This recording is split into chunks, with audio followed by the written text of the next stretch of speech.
Hello, everyone, and welcome to the broadcast. I'm newtmechanist, and tonight we are going back into our game dev project. We should be able to get the inventory up and running. I don't know if we'll get everything about it wired up, but that's the goal. We'll see how quickly we deviate wildly from that.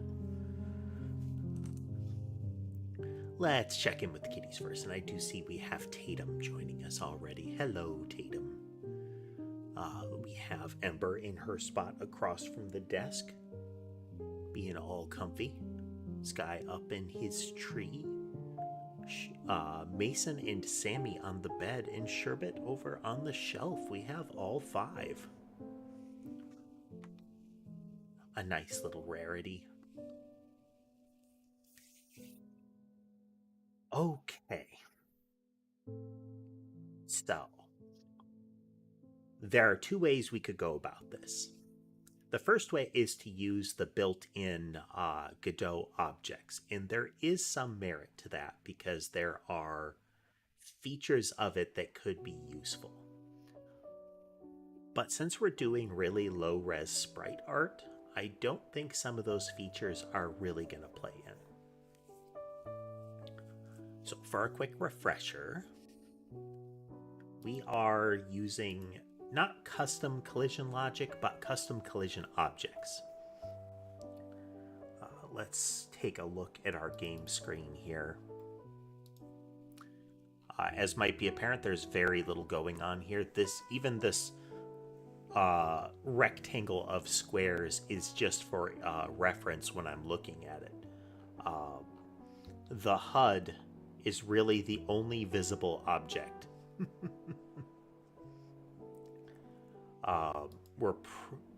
We had been experimenting with some different parts here. We're just gonna delete this here.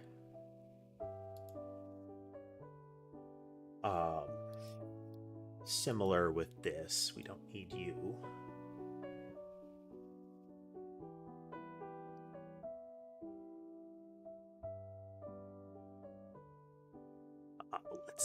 Should be working. Let's double check. Okay, so we have these spheres being drawn. We don't need to draw them, but...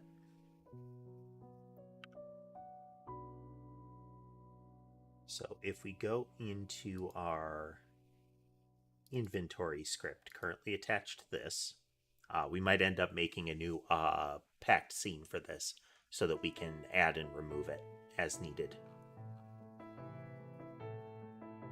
We're manually loading a texture. We're going to have a couple of these that we're going to pull from our catalog so that we don't have to do as much with it.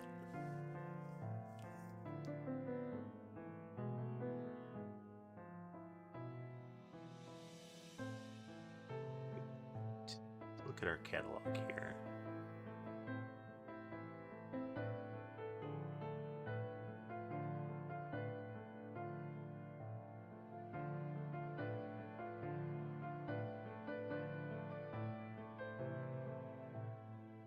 Reference, just refreshing my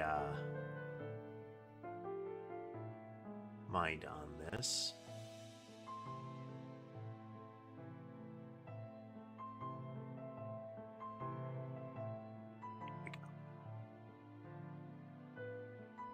Okay, so one thing we could do is we could preload We could actually load these as resources, since we have explicit files, and that would allow us to move them around and not have to worry about as much.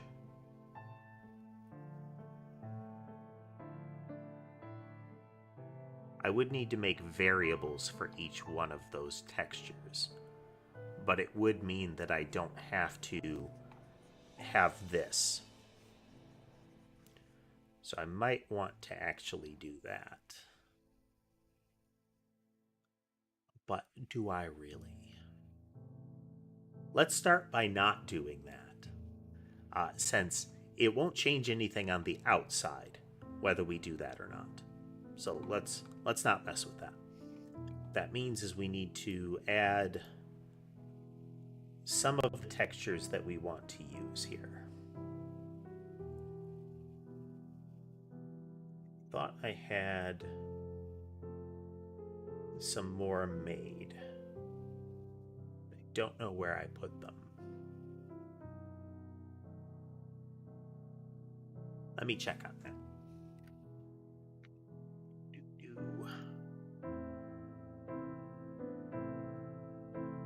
Check my repo folder.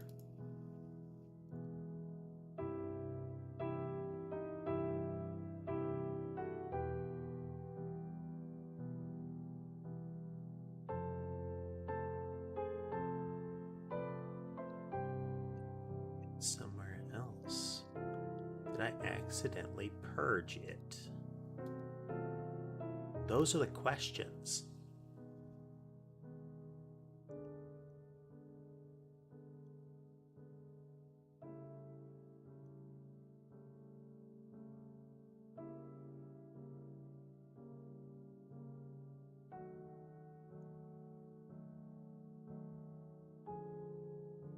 Those art files again, see if I can spot a recent file.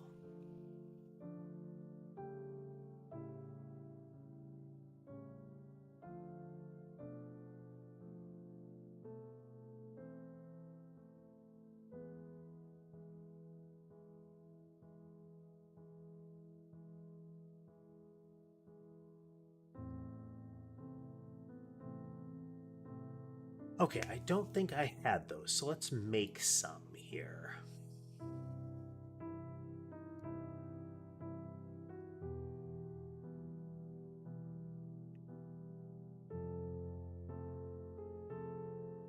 Button.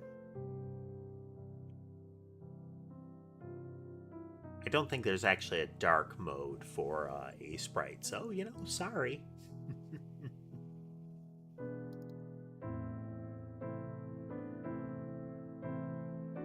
So we use the PNGs as actual reference files. We are going to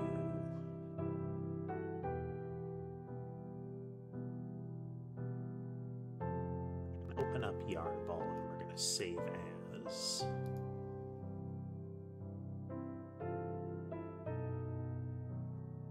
That's Yarnball PNG.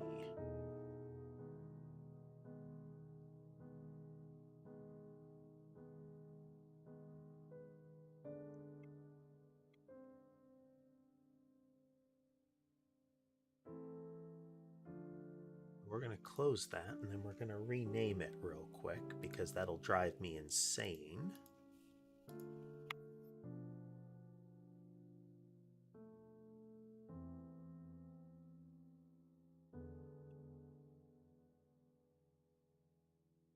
We do that just so we preserve the palette.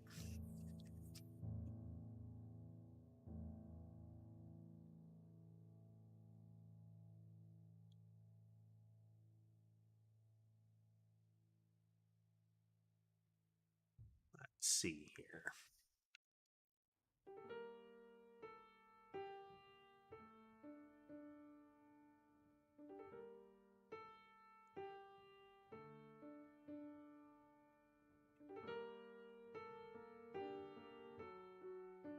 We need a couple of things. We're just going to test them for now. I am tempted to compact some of our at least the homing mouse a little bit.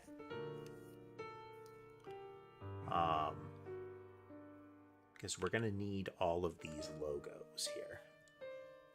Hello, Cheesy. Welcome.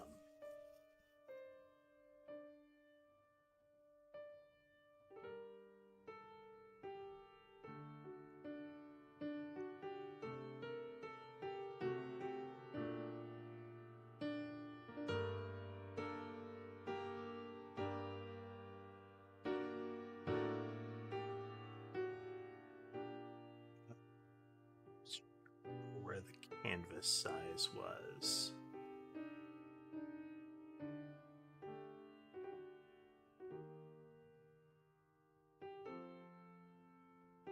There we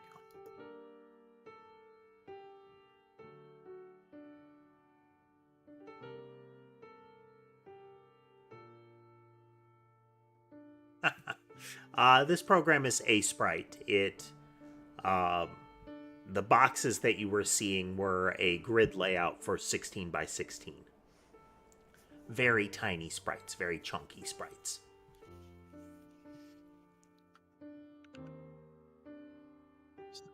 We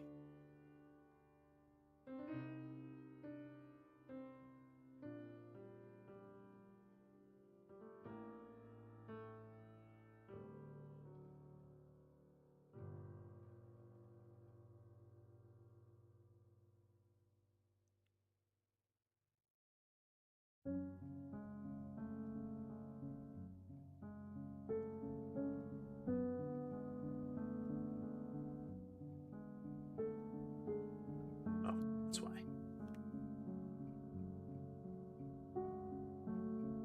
Copied the wrong layer.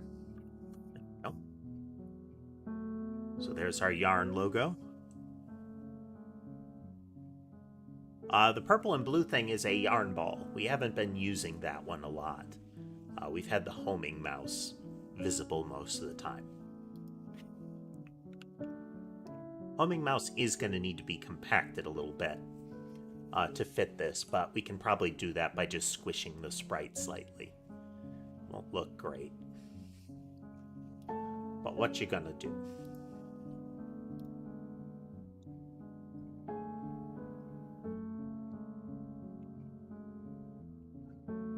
Okay, we need...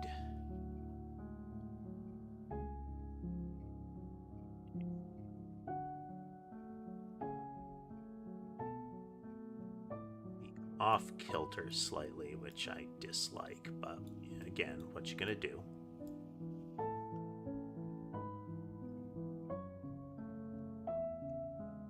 We're starting with one with a very straightforward goal system and less mechanics than, like, Factory.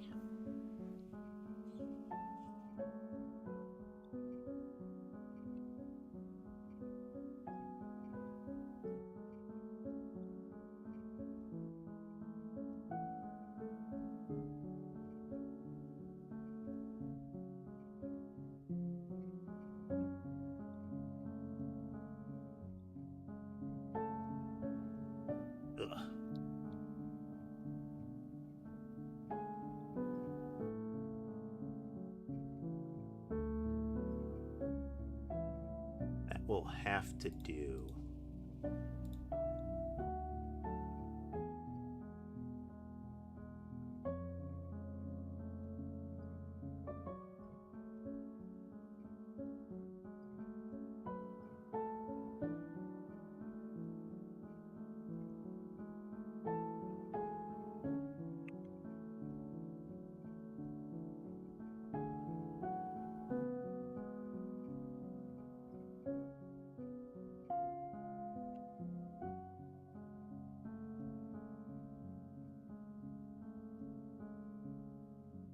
Nope, completely free, Cheesy.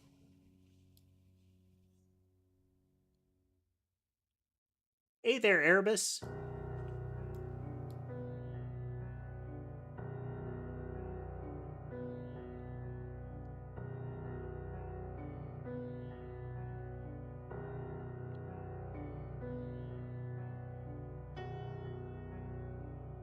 Spiral.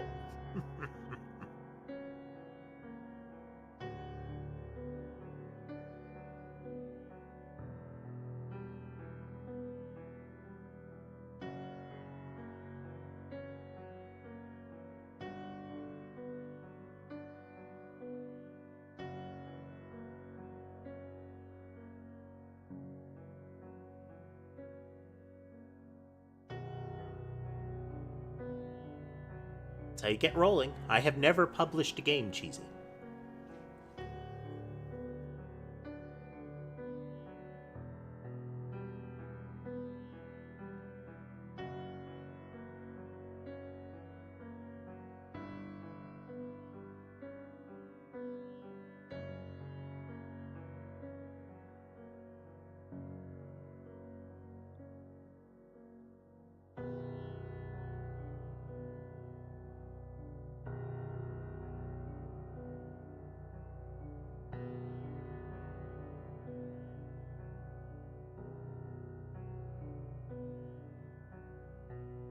This is the first.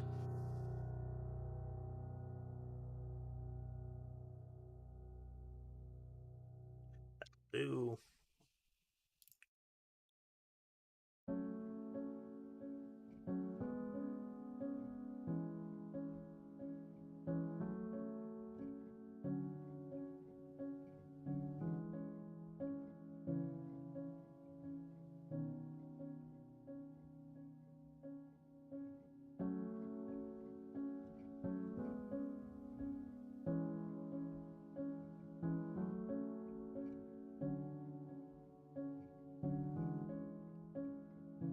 Catch you later, Erebus.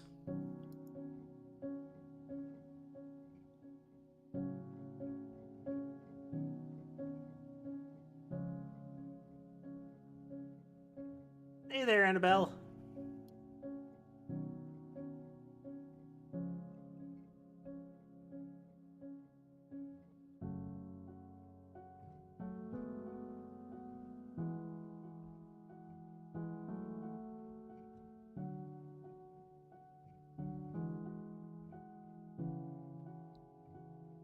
Go with that.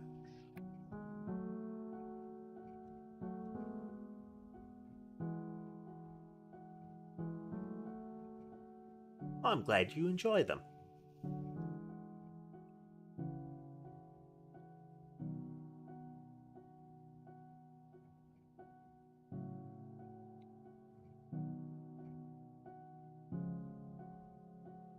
I think that'll be enough for now.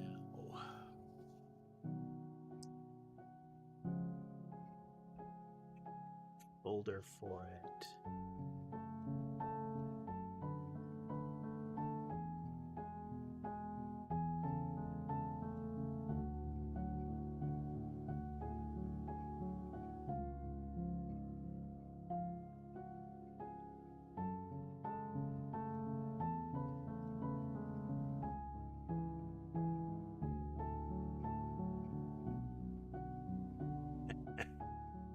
No worries, Annabelle. No worries. Get plenty of people swinging through who have that same scenario going. Beverage.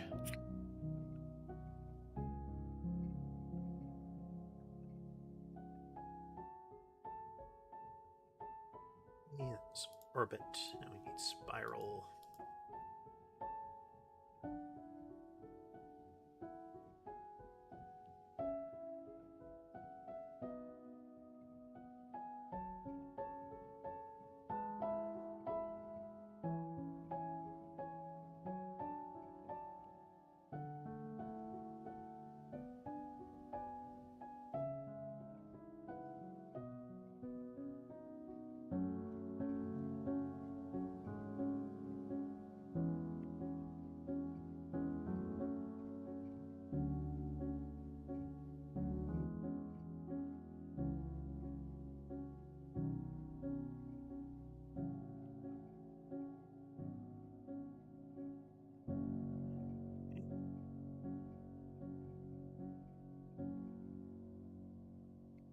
Icons in there. Now we're going to load them in as textures.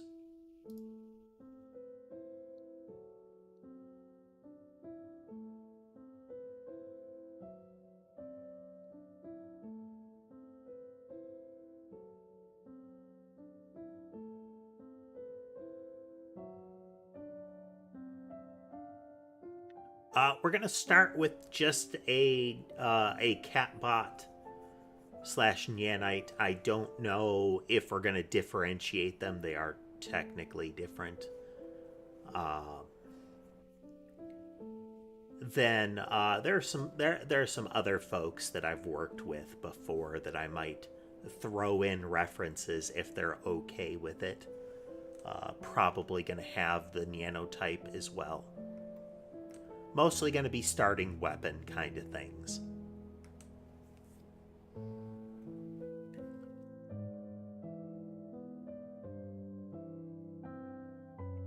Differentiate icons here. Hello, Sherbet. Hello.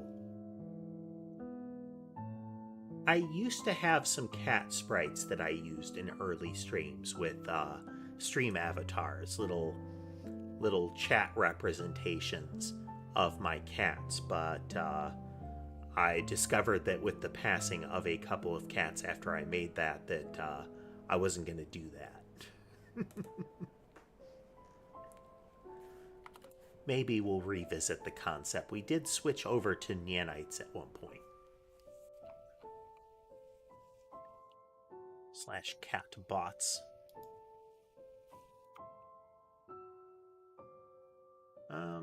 You can move icons to their own path for consistency.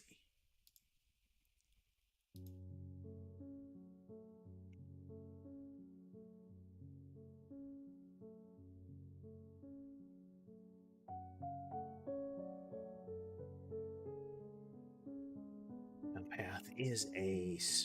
What am I do?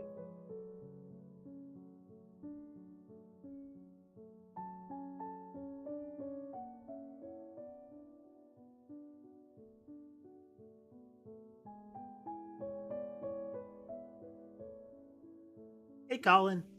We're going to be working on at least the display and interaction with an inventory window. See how this goes. It's not going to be a canvas item. It's going to be an area 2D. Yeah. Hey, Rosie, we're doing well. Really just starting up today.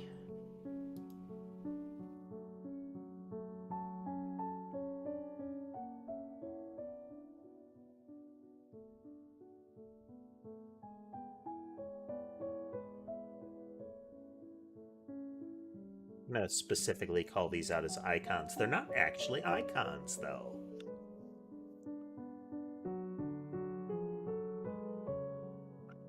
Posture's a little awkward right now since Sherbet has come up to sit with me, which means he's crammed up between my neck and the chair rest, or the headrest.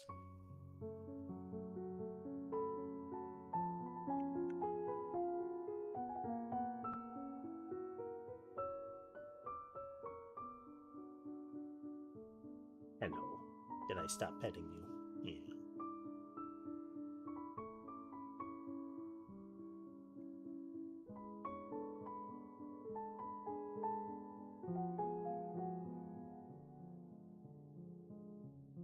Well, thanks, Rosie. I appreciate that.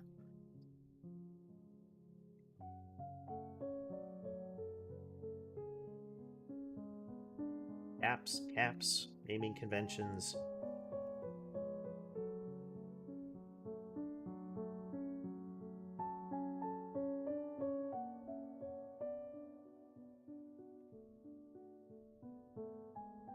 Might add a separate function for loading some of these different types, but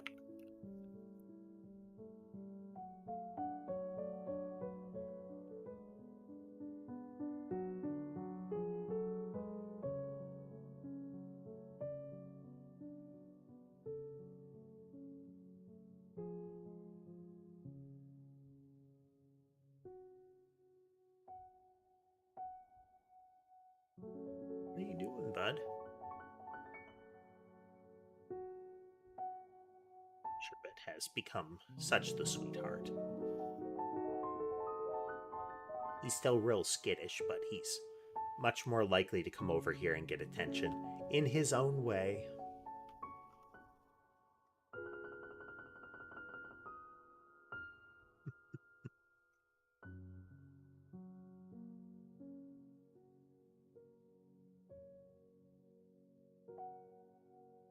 Yeah, I think changing these to be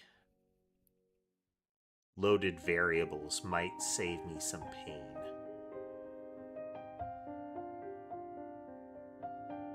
Because we can't preload them this way. But we could go into the catalog and have a bunch of values that we could set in it. Either by directly loading the various icons. But we'll see. We'll see.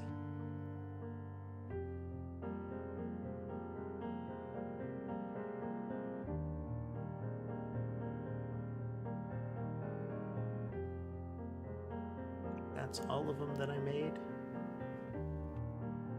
Yes.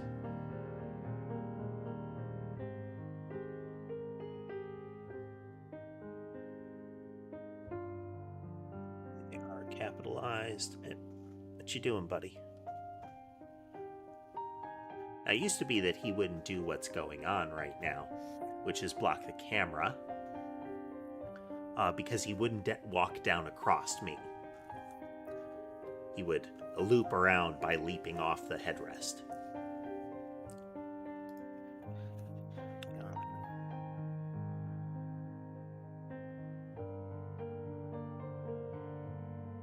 For consistency, we're going to rename that one.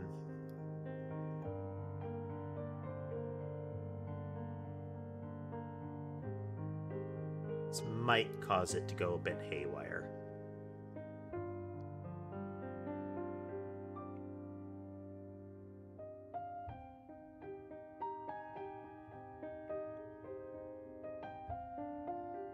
We'll see.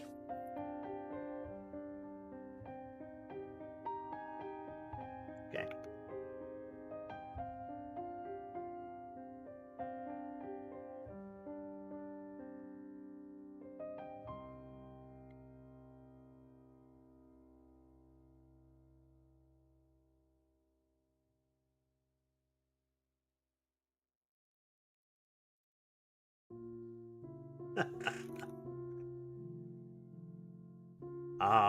It's definitely something to get used to.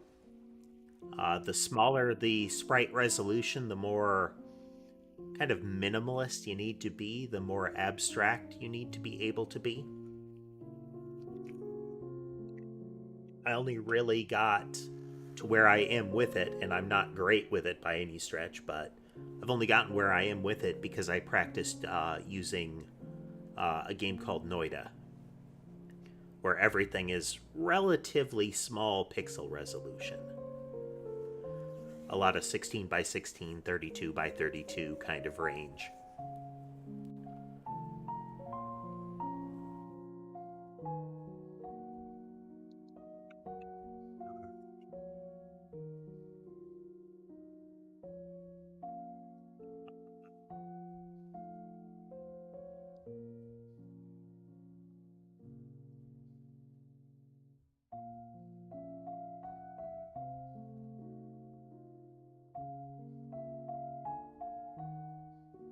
Oh, should rename them again.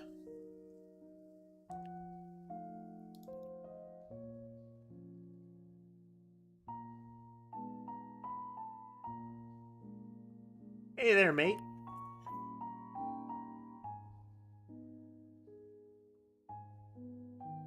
These should have icon in their name. It's okay for the textures just to be named what they are, but icon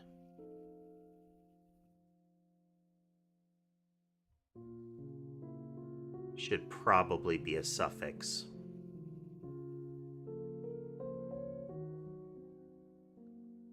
Doing pretty well, doing pretty well. Hopefully not, mate. Hopefully not. We will be doing some fixed positioning of some shapes and visual elements. We'll see how that goes.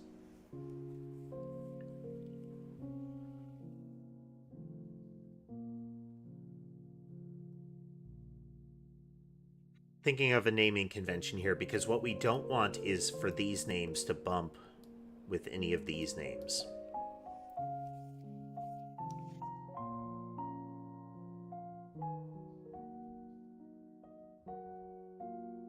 Now that's kind of what it's become, mate. It's kind of what it's become.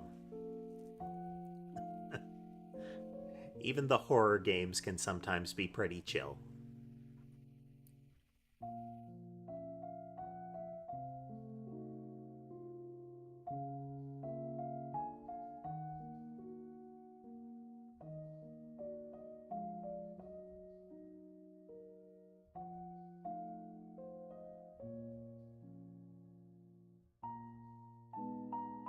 Oh.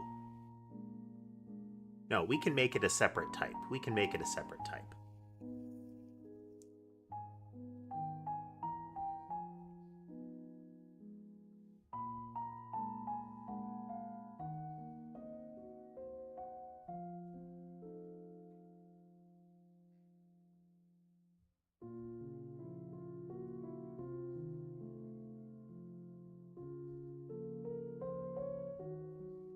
Hey there, is it Coralie or Corley? Or something else entirely? Maybe Corley? But in any event, welcome, welcome.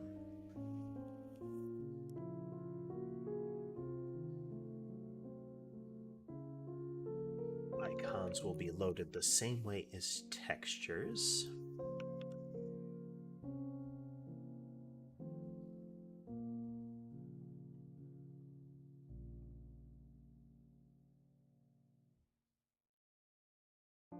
If we do it this way, we don't need to worry about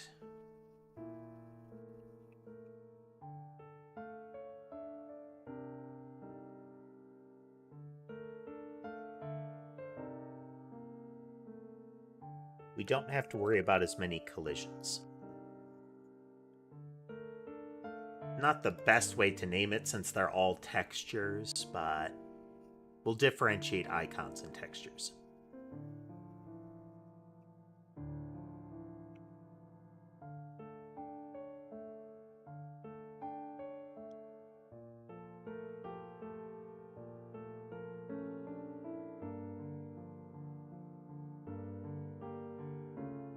Hey there, Dwarf. We're doing well. We're doing well. We're getting rolling here. We're getting some icon images loaded in. The next is I'll make some... I need to make a blank slot for icons. And I also need a frame to work with. We'll start just with the icons, though. In fact, we'll start with empty space.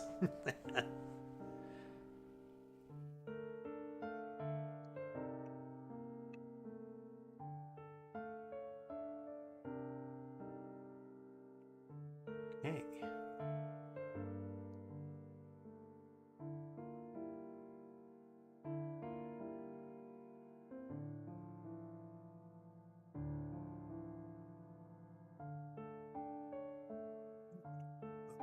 Reload the project.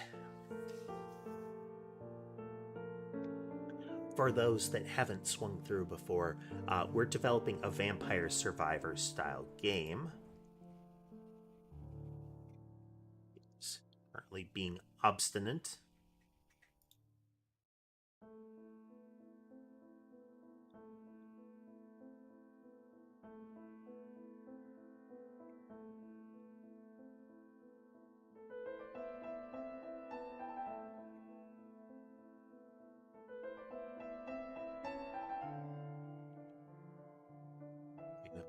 Oh, it's not items.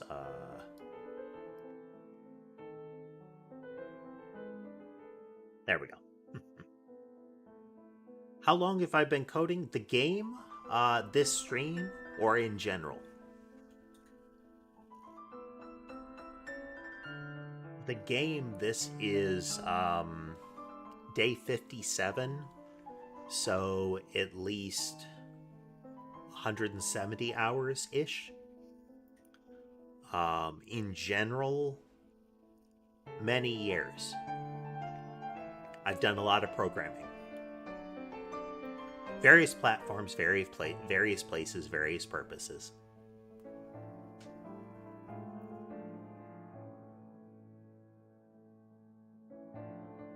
If there's no rooms, Cheesy, there should be a welcome forum that has a question that you need to answer by clicking a button. And that should give you a role that will give you access.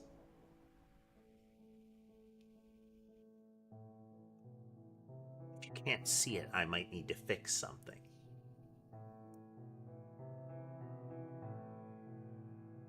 Like a lobby forum or something like that that should be open.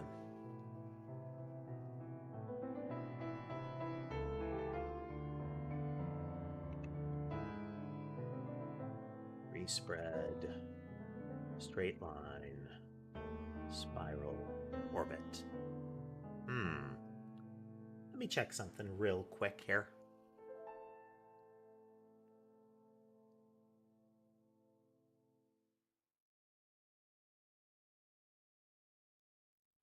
Right, you shouldn't be able to chat in it.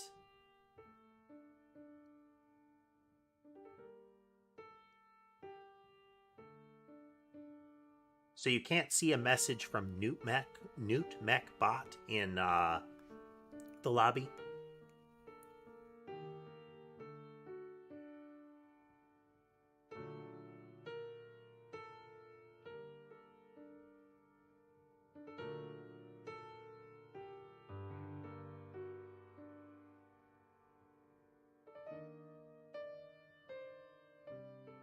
Hey there, Payne.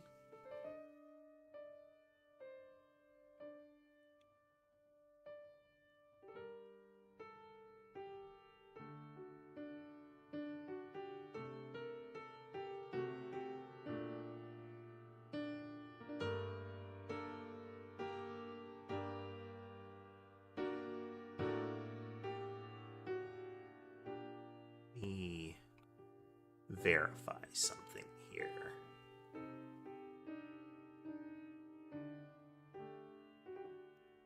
We're fixing something, ideally fixing something in the Discord. How about now?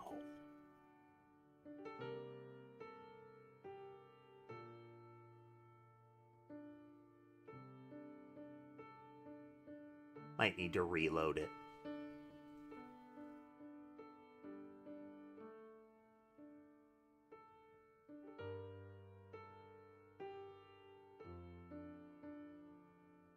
Oh, let's see.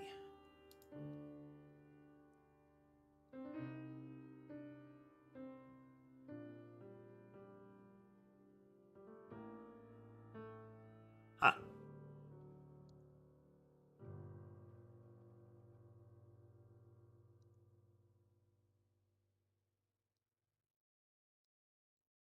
Yeah, it should be there.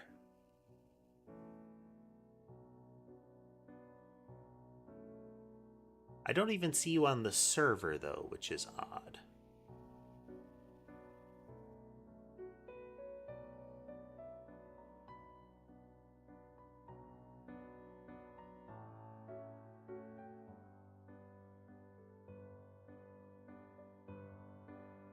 Anyhow, we'll look at that again later.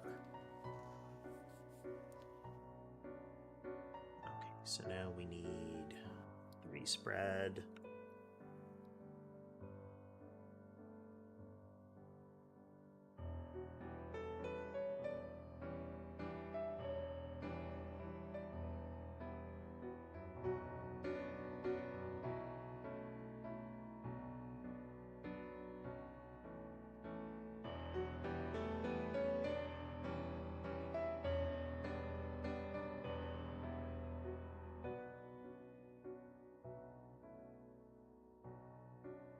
Hello, Sky. Hello. Hello.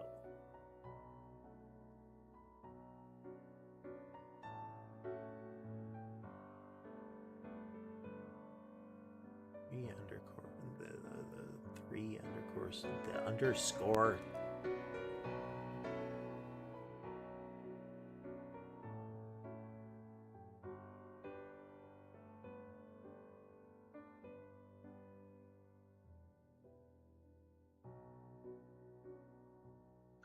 Yeah, for those joining the Discord, there should be a room called the lobby that is the only one visible for you.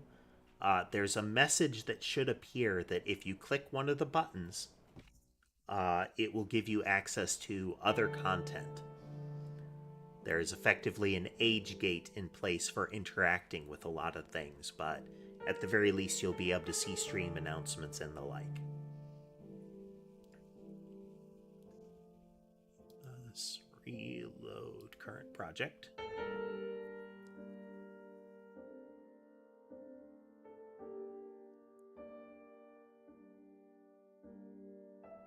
Our catalog. Okay, 3spread is working now.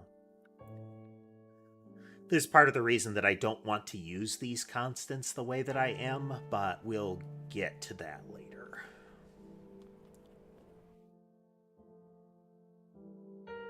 Ultimately, I would like something that programmatically loads them.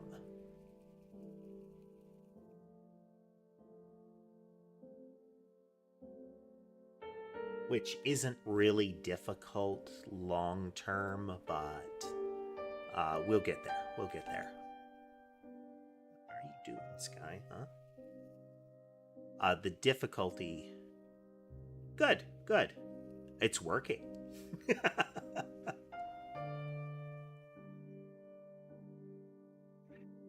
Yeah, it's for folks that are.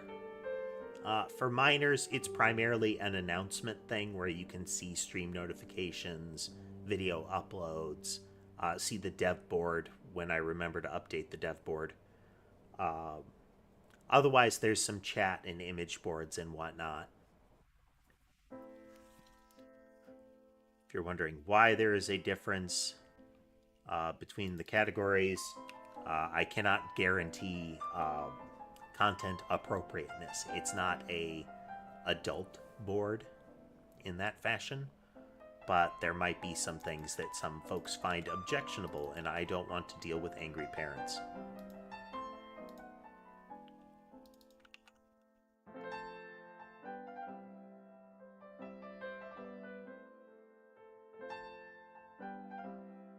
Nice.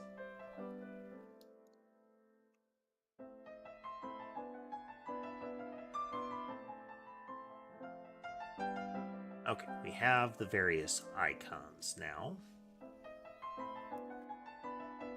What I could add to entities is a corresponding icon.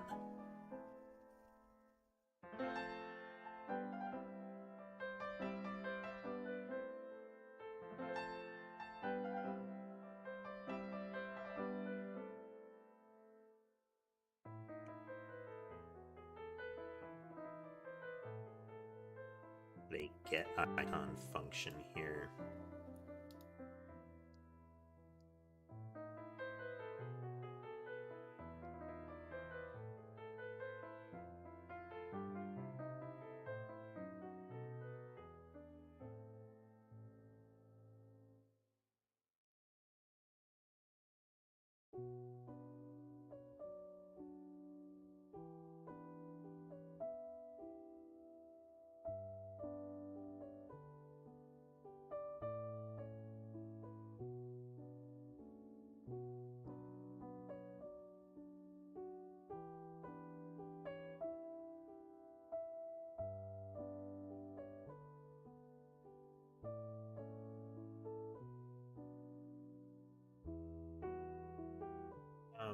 We need to mimic texture.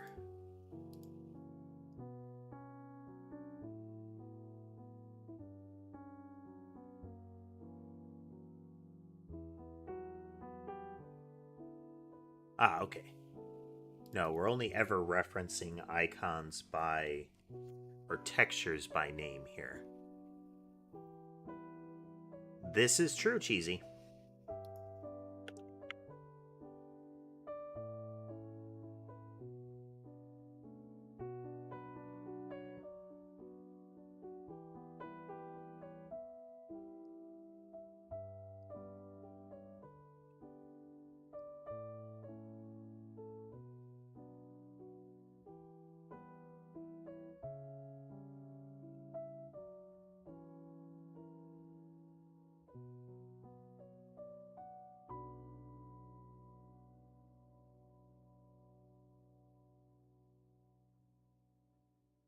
And we can mimic this for get texture.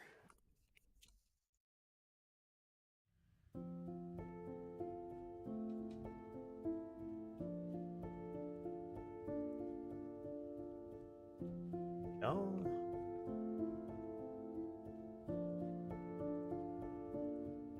So now let's go into an entity. Long term, I would like to change some things about entities such that they don't have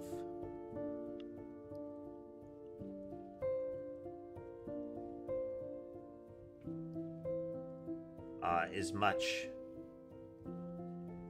general concept stuff.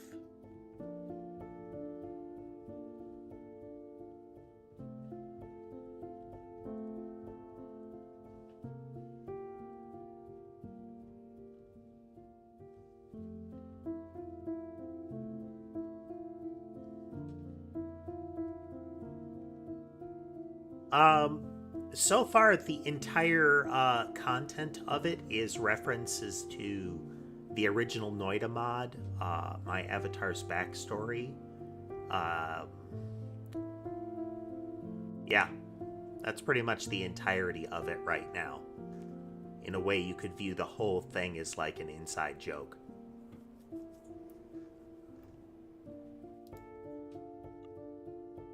Eventually, it will be informative, but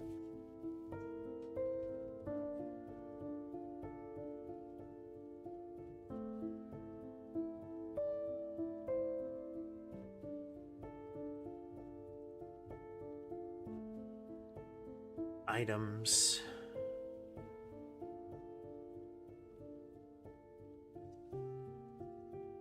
Okay, in create entity, we are going to add another method, another parameter.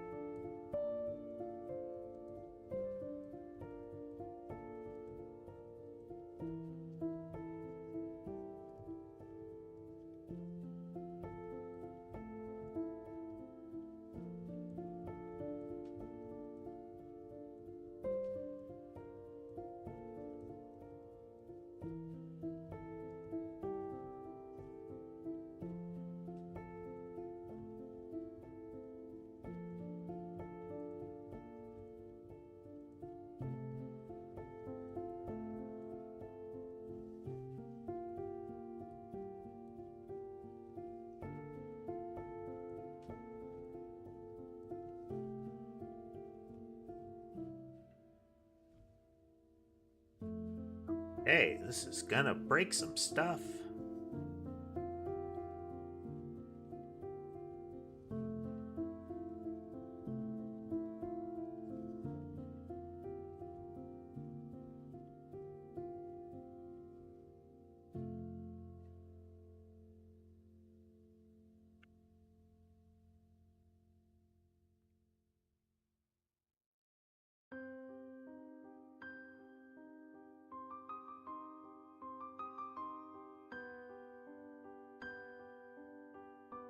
This one may get an actual icon in a bit.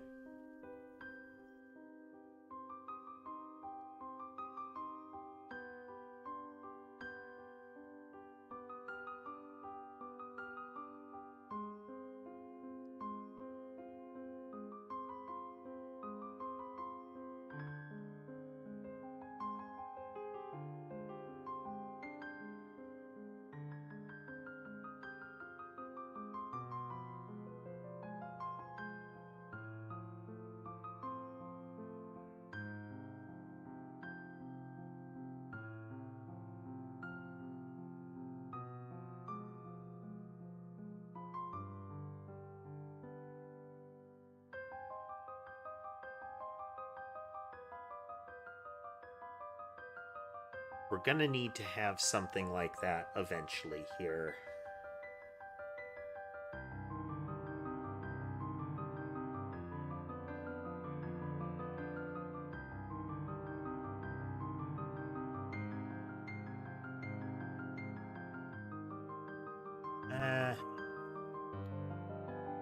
leave it as is.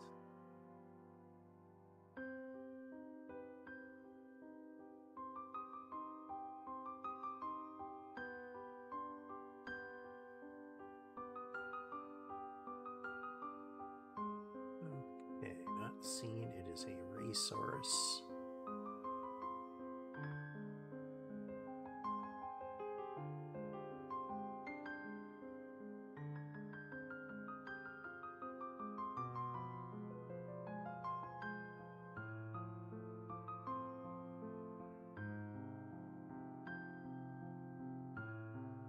Let me get this here.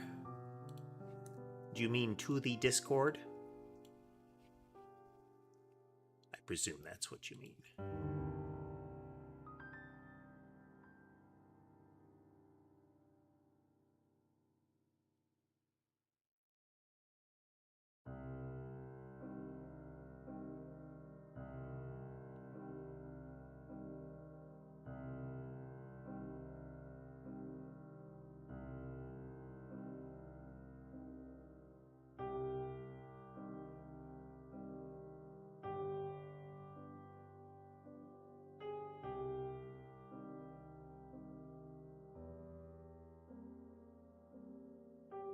Processing.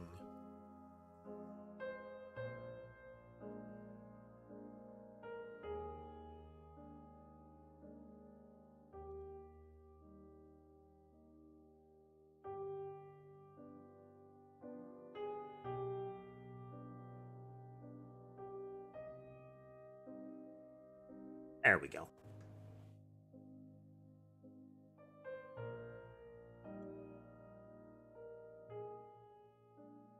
Checking something else here.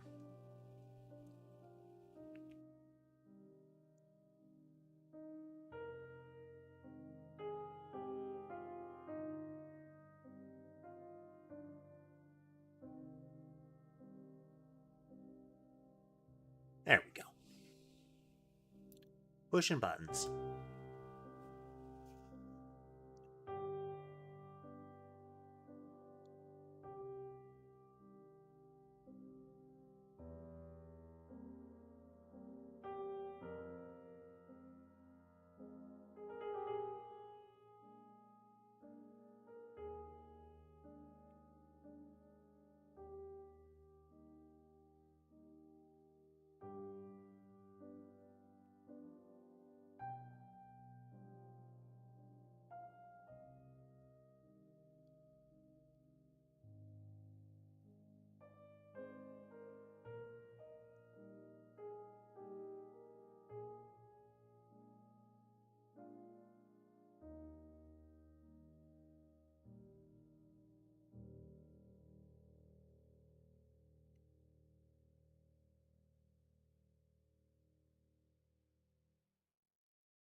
We'll check some of those others.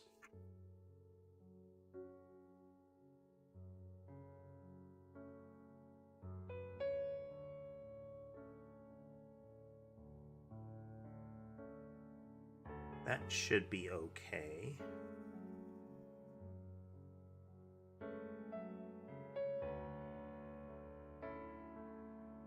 Yeah. The template should have the icon set. Okay.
that.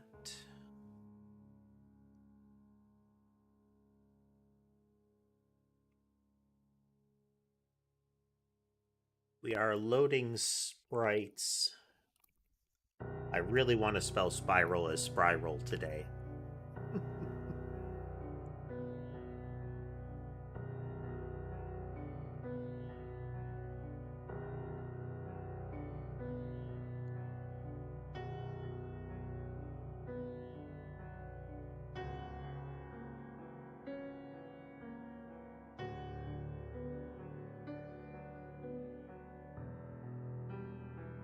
We will need to have a default icon, but for now, cross that bridge when we get there.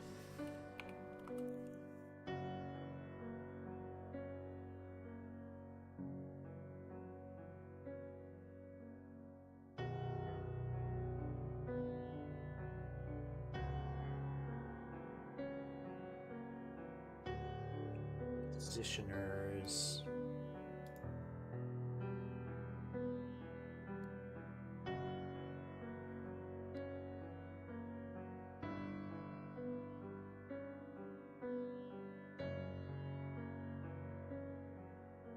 So,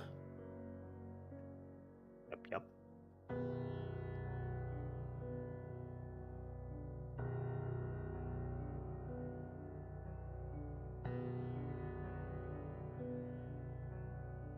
Oh.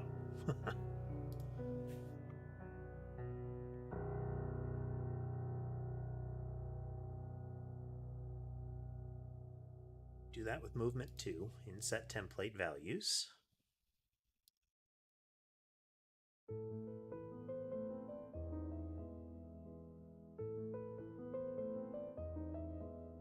Each individual one calls the parent object. So if I look at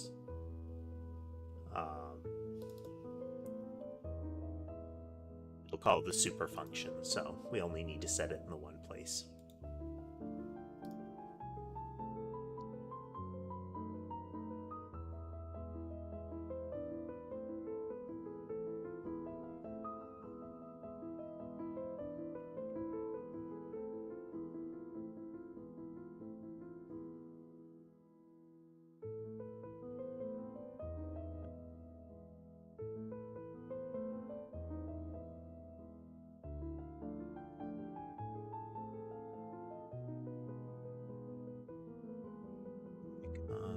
Spread.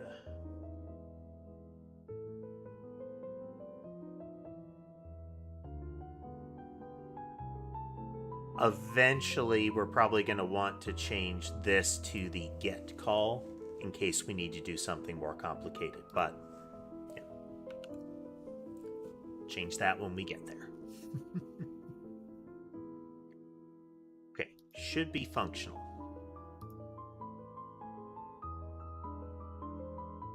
Still functional. Okay.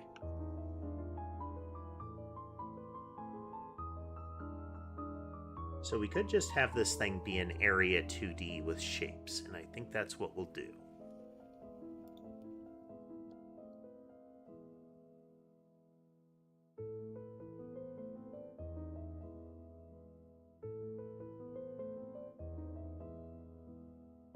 Technically a scene, but it doesn't need to be a scene.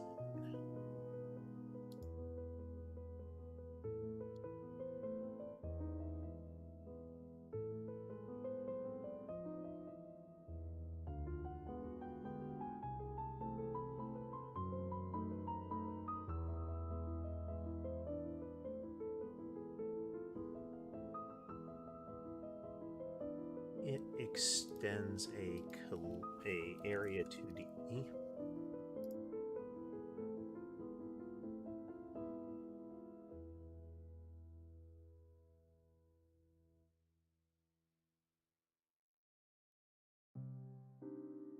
Called an inventory. There, and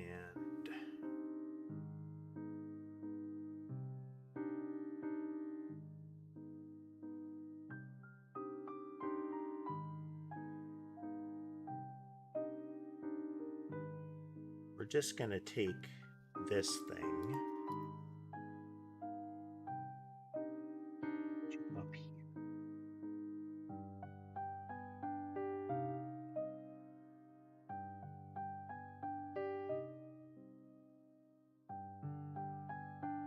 Fine.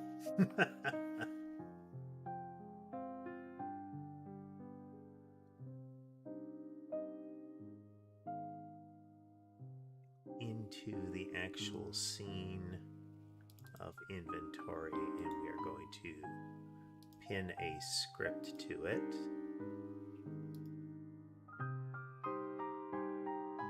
Inventory script extends area to D.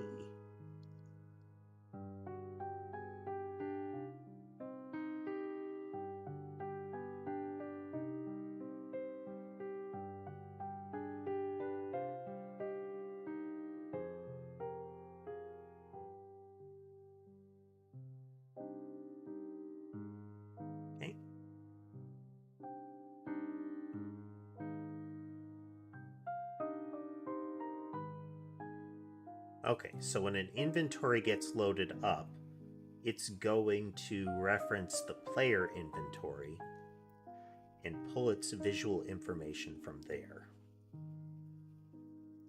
For the time being, we're going to just use the one listing.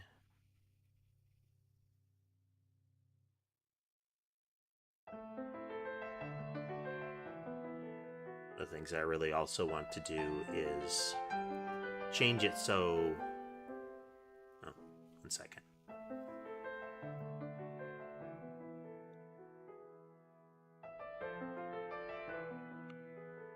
It's inventory, lowercase.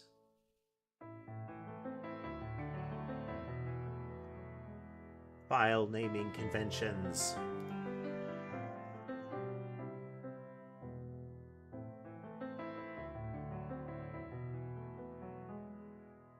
Okay, so when the inventory gets loaded up and made visual, we should get all of this same stuff in place. So let's add... It needs a class name.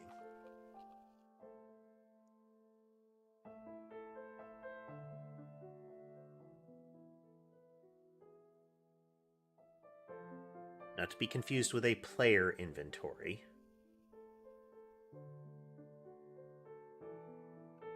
Needs to be up here.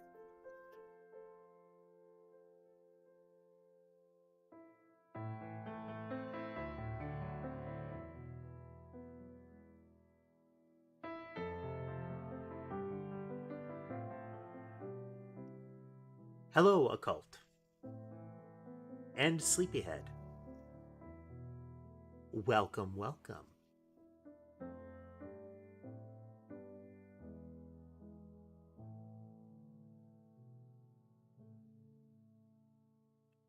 Hey.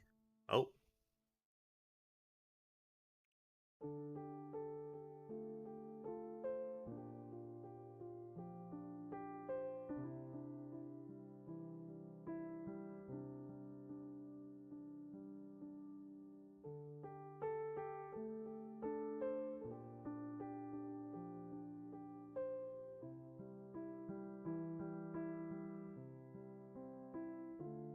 Thank you.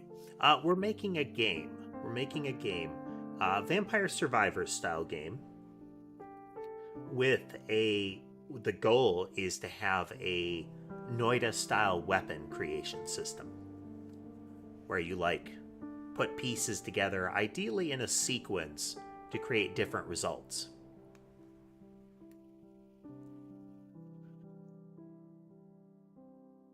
This is not rendering properly because it's rendering it on the master canvas. We want it rendering on this. I think it's because it's rendering it on that node 2D. Thank you. That's 2 of 5. Let's see how many we can see. We might see all 5. So that's Mason and Sammy that were on the bed. Then across from my keyboard, snuggled up together, are Ember and Sky. And then on the shelf is Sherbet.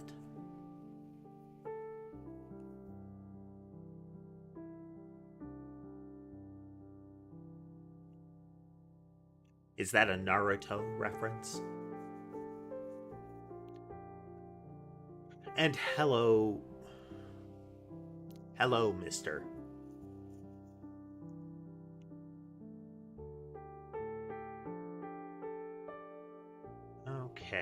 Okay. We need to get the right canvas, so let's add...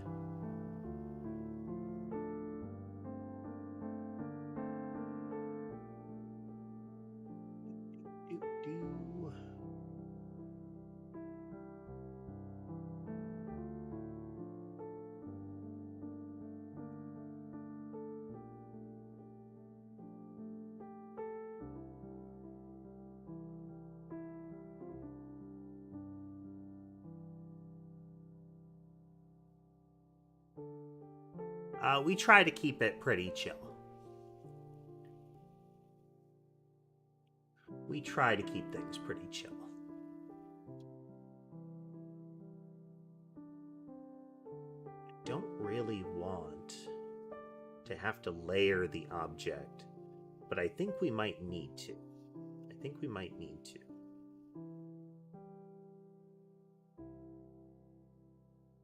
So inventory itself is an area 2D. But the question then becomes...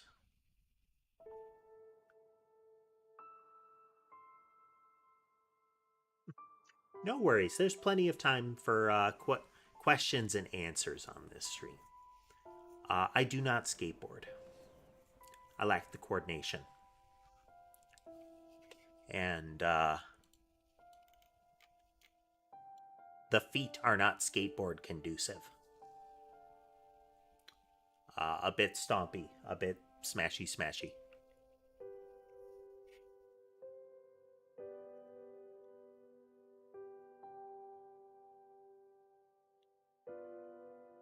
So this seems to be getting the canvas of the core tree, which is not what we want. We want the canvas associated with a layer right there. I think we're getting away with it because we have a node 2D over inventory. I don't know that that's necessarily what I want to have happening, but having it part of the game screen may help.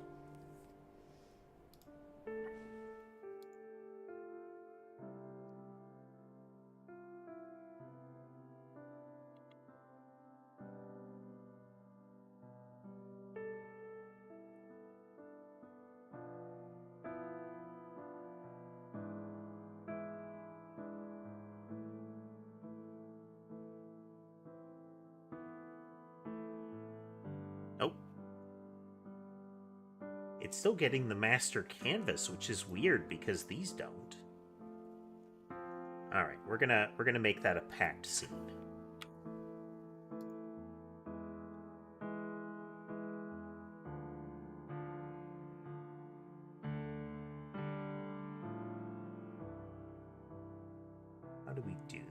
How do we do that?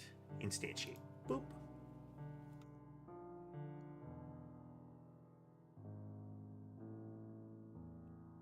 Huh.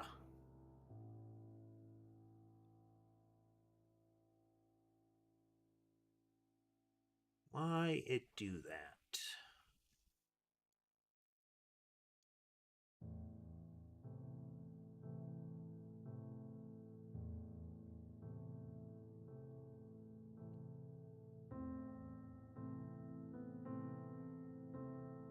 It should be getting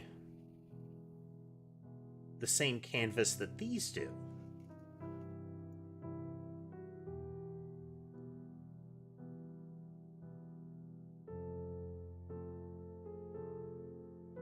Ideally, it will land on Steam, Sleepyhead. Ideally.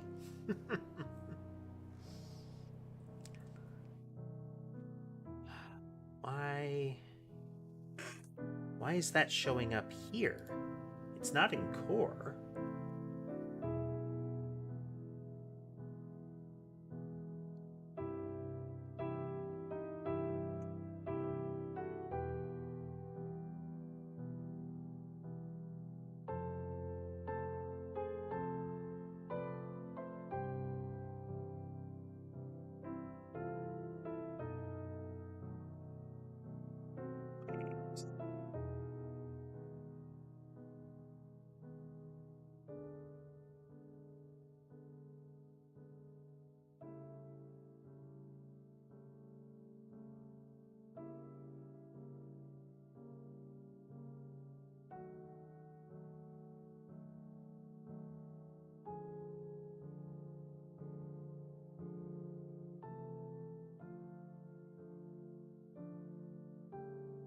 Entity gets a canvas, I think, but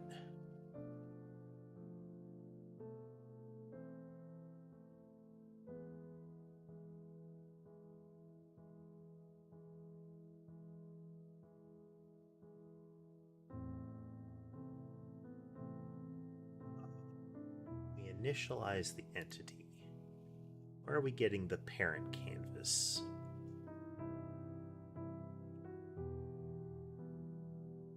Get a canvas RID. Where do we get canvas parent?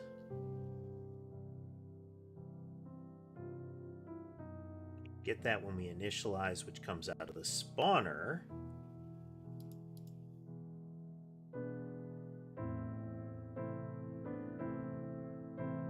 Learning to code is largely just getting out there and doing it.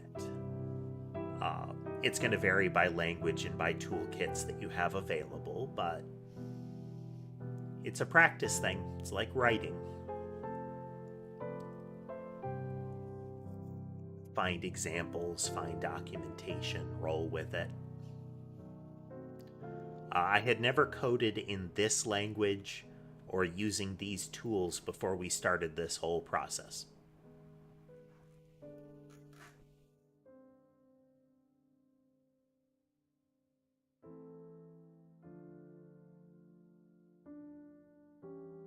Okay, the area 2D and the canvas item. Okay, let's try in our inventory.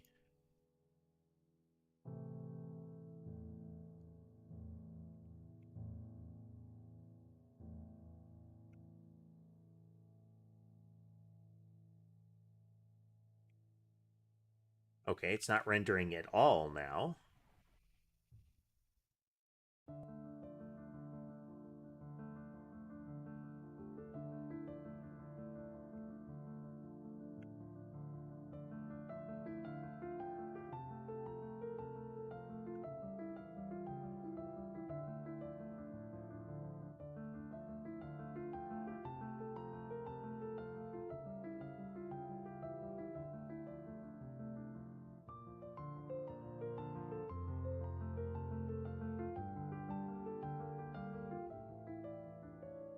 Okay, we have a local canvas. That's good. Feel free to ask questions there, Sleepy.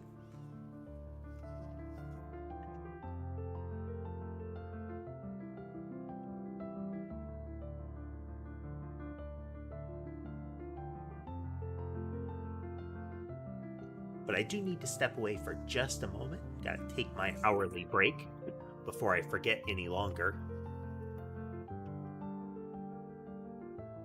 Be right back.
And we're back.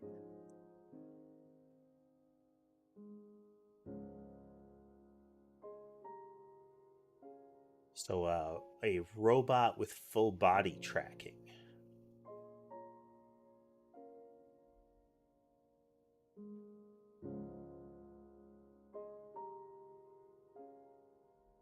Yeah. You'd need a package to you'd need something to interact with the motors on it, and you'd also have to have an idea on the limitations of the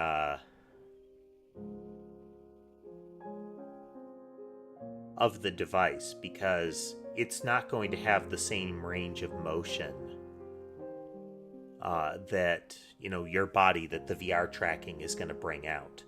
So there's going to have to be some sort of translation between what the VR detects and how you can send, not only how to send it to the robotics, but also what to send. So taking like the resultant 3D skeleton that the VR might be able to create and turning that into messages for the robot within the constraints of the robot. And that might be where the physics system that you're talking about comes into play, because some of those motions might not be something that will prevent the robot from falling flat.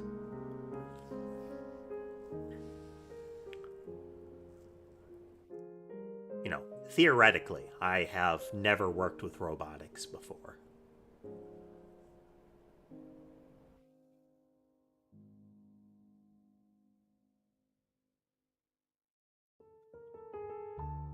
Okay, so it should be a visible canvas.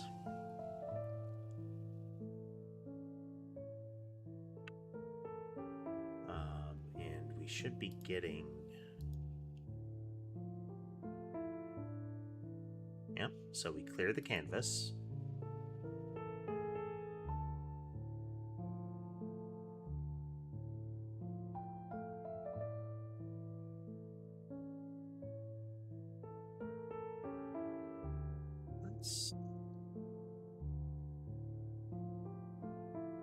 Let's put that at 0, 0.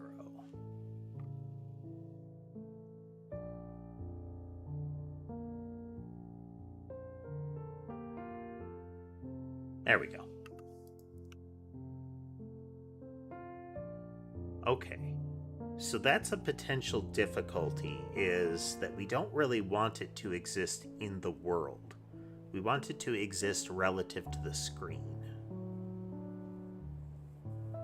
But we still need a area 2D on it.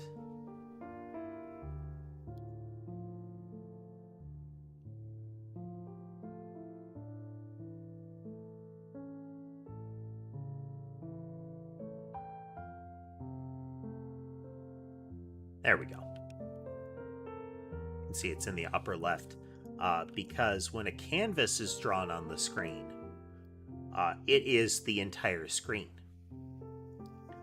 But when a area 2D is rendered, it is rendered in world space, which the center of the screen right now is 0, 0. Okay, so it will need a canvas layer to it.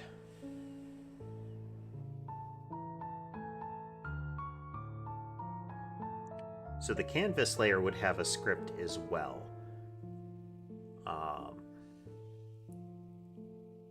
Okay, let's... More complicated.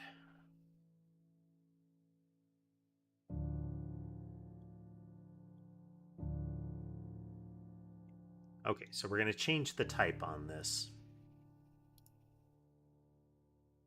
It is a canvas layer.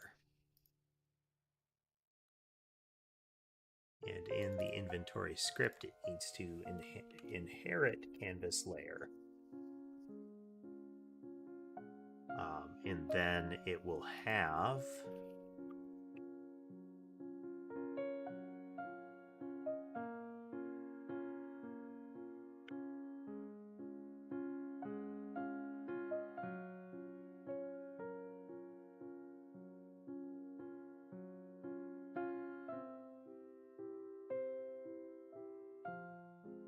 Export variable area2D as an area2D.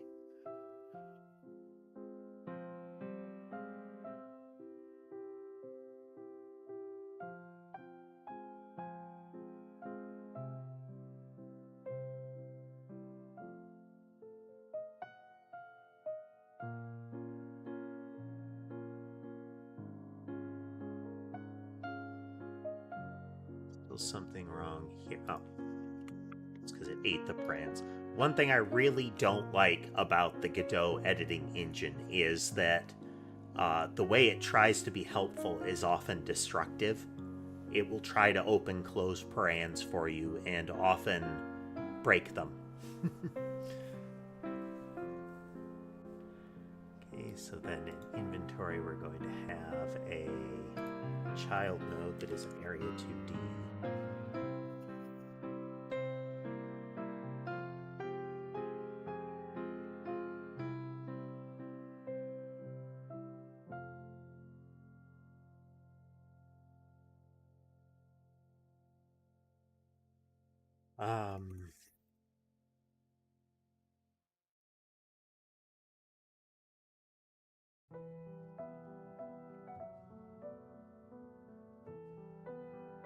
Is the mouse tracking area. And in the inspector, we say the area 2D is this, but we're going to rename that to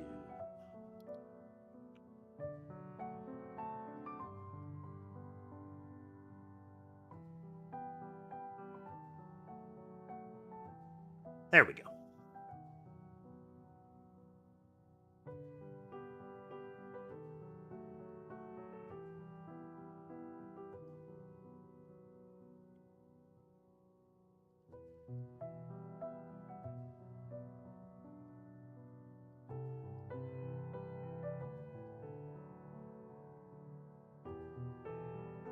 Okay.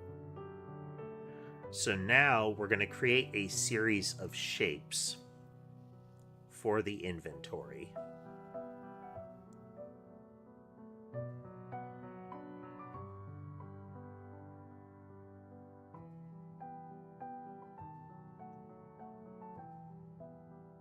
So we have a player inventory object, which is a global entity. We might move this guy up to a global as well. We'll see.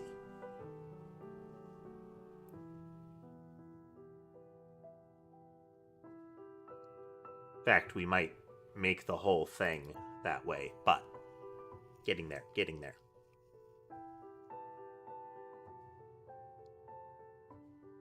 So we currently have an array of positioners, array of movements, the entities.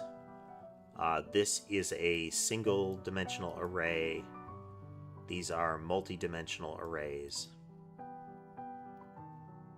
Each weapon has one point that it spawns at. It has one weapon. It can have many positioners and many movements.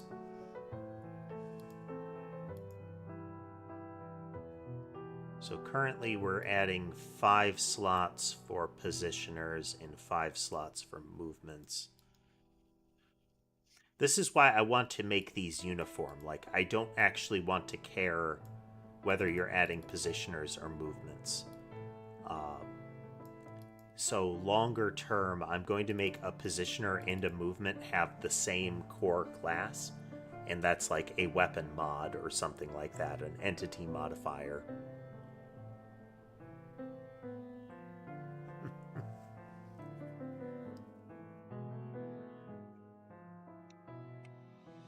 Just got to start doing it. Figure out what kind of language that the toolkit you're working with accepts, and just start rolling. Try things, do stuff.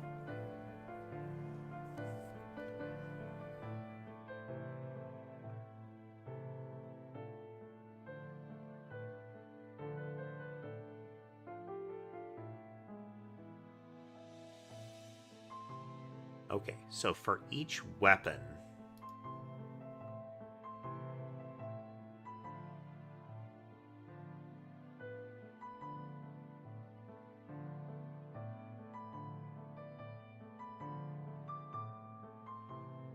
For each weapon in the list, we need to go through...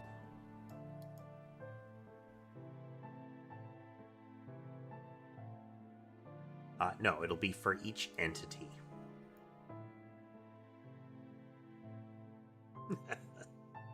I feel that, Sleepy. I feel that. I, too, am prone to that. Okay, so for each entity in the player inventory, we will then go through and say there's 1 square for that. There's 5 squares for positioners and 5 squares for movement. But we don't actually need to count the squares. Like, we don't have to presuppose.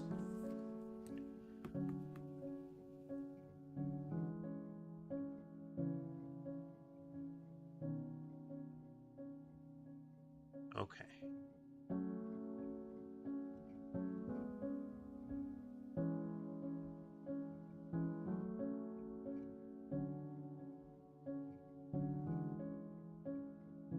So right now, this is adding the circles multiple times here.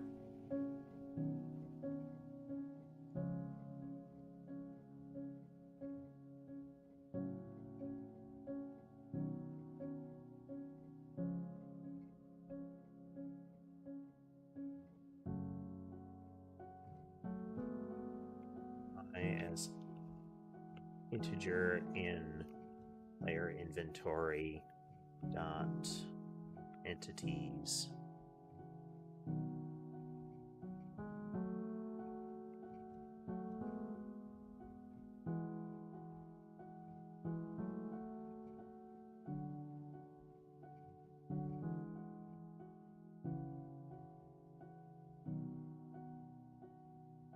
Did they in some way leverage the microwave factor there, Sleepyhead?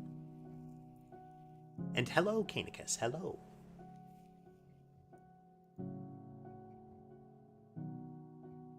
Eyes.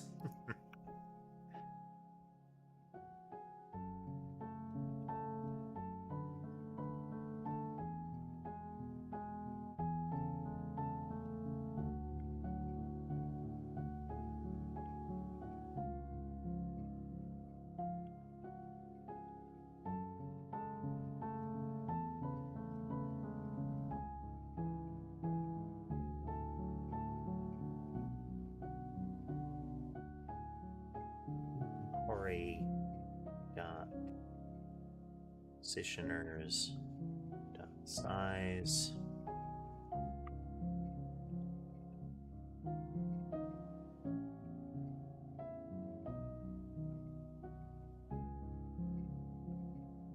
How's the workday going, Canicus?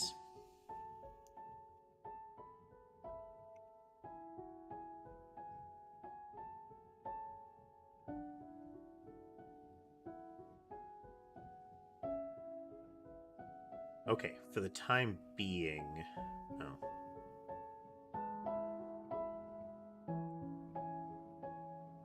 we're just going to add the existing texture rectangle.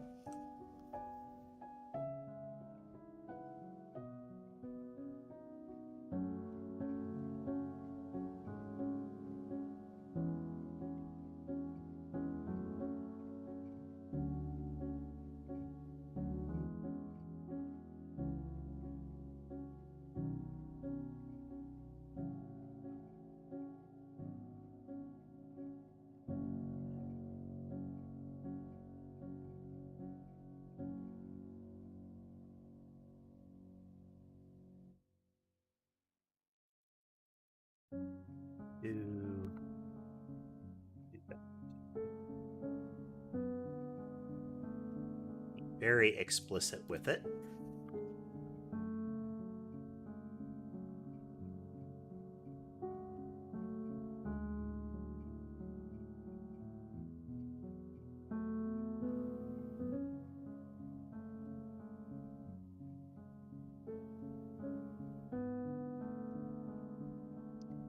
Every little bit, Canicus, every little bit.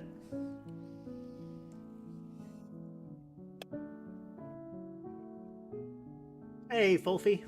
Welcome to the broadcast. We're doing some game development today. Welcome, welcome.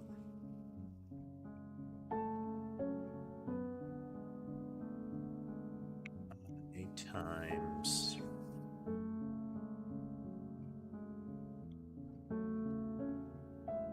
each one is 16 by 16, so we're going to give it 18.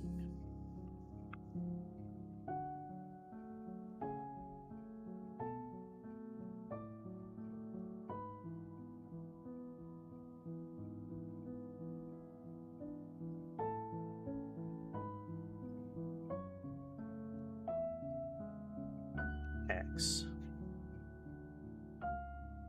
equals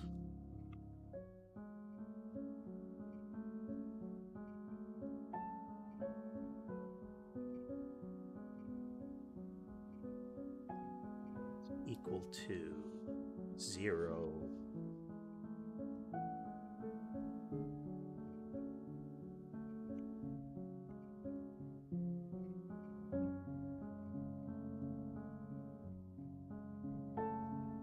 Need to parens this, but we're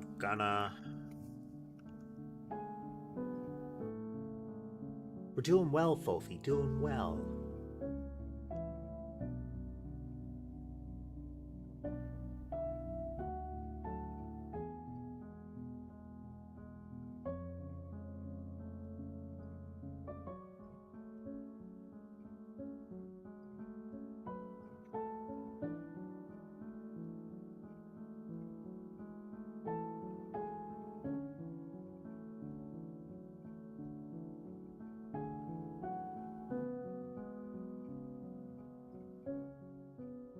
Which game am I playing the most? Well, we just got done with a couple. We played through Undertale on Pacifist again. And then we played through Still Wakes the Deep. Next game might be Deltarune. Haven't played through Deltarune. It's probably the target, but it'll depend on what's available at the time that we start scheduling games again. Okay, if I iterate differently on this, okay, we're going to post add plus equals 18.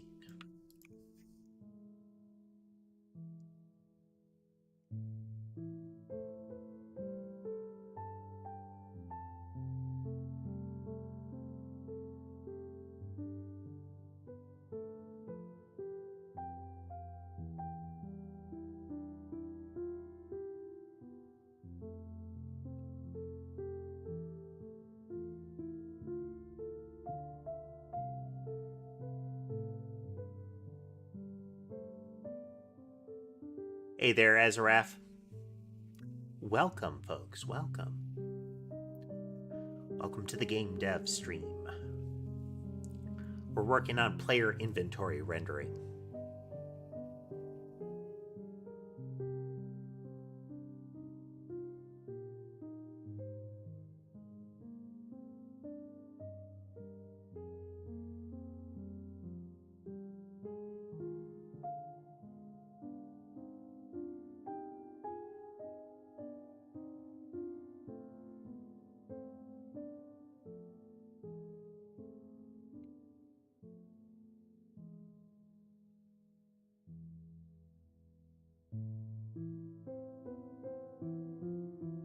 Let's look up this method here.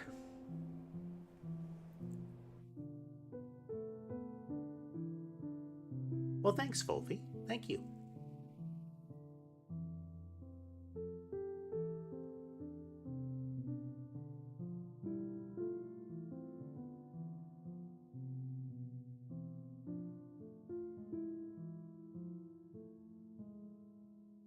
Okay, the second rectangle is where it's from on the marker.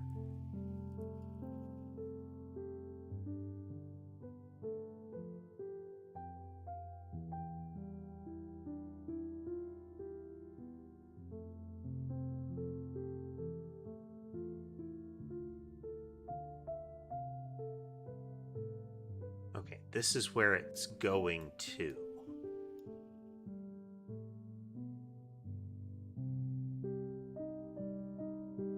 Oh no, we're going to transform it after.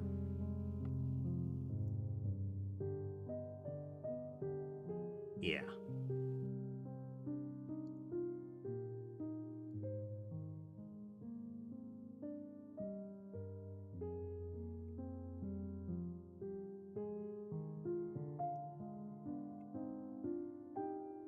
Draw, transform. Yeah.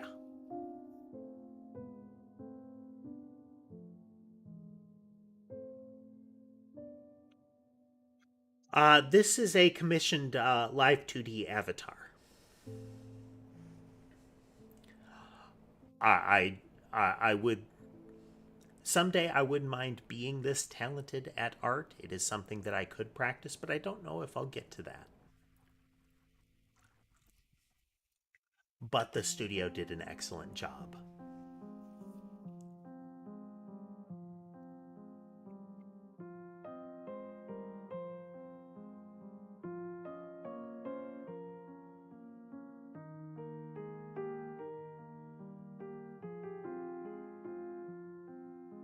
Thanks for swinging through, Sleepy. And Canicus.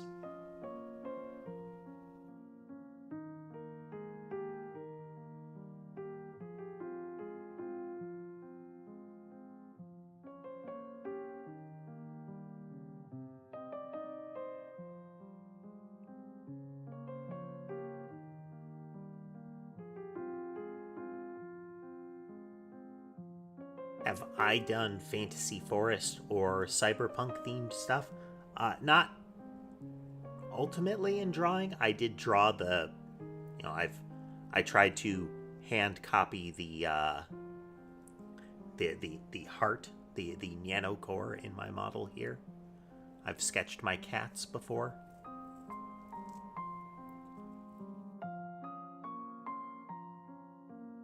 Cyberpunk can be a fun setting. It's often done wrong.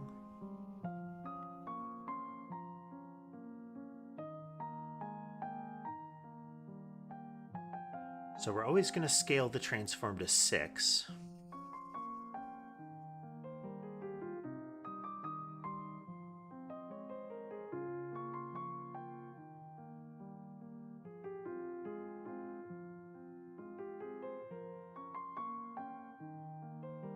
Could do this.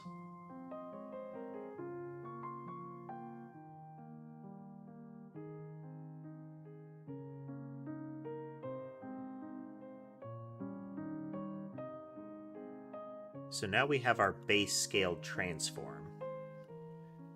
And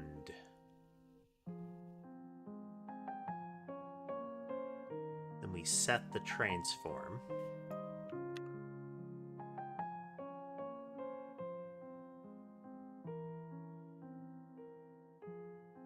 That. But instead of passing this in, we're going to do translated. Just so. Like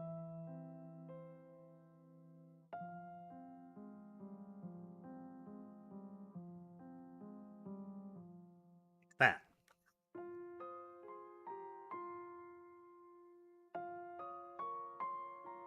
Well, Fulfy, I do have a Discord server where we do have some boards where you can post art.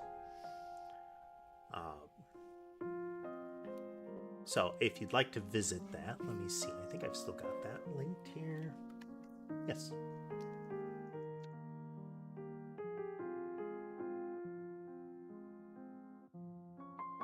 We do have an art board for that kind of purpose.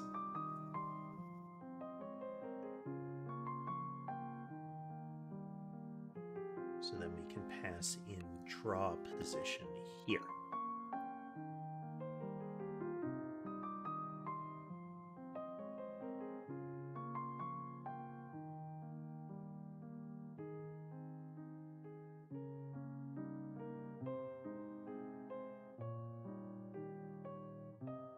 Okay, so this is where we would render it on the screen, and in what dimensions. This is where it is on the texture. Yes. this pattern right here.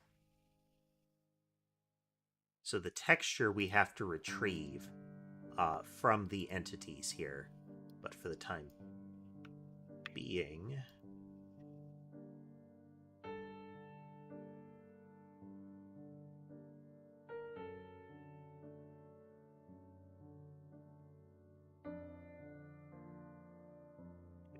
that.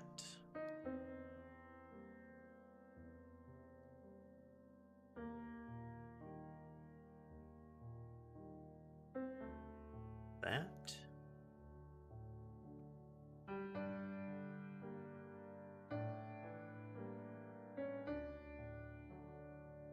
Okay, so this should put a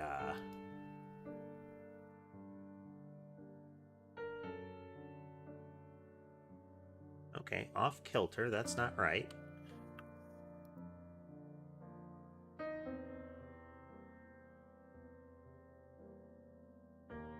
Oh.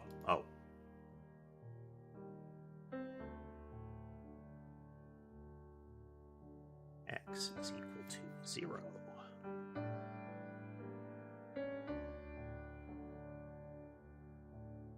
Little x.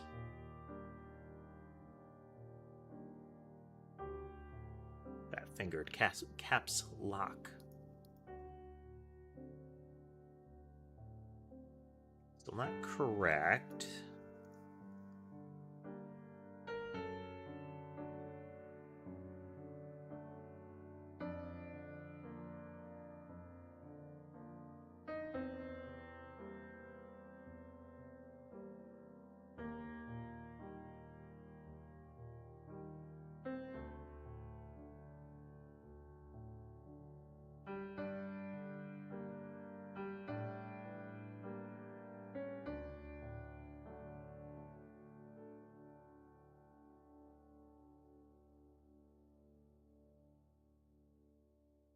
Should be iterating along. Hey there, Damon. Welcome, welcome.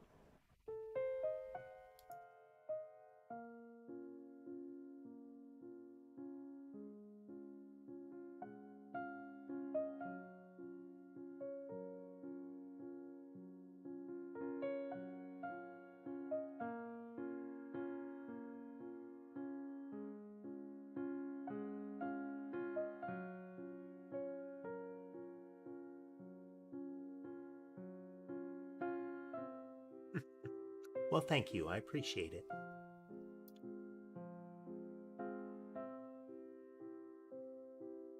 Okay, I feel like our draw position is getting thrown off here.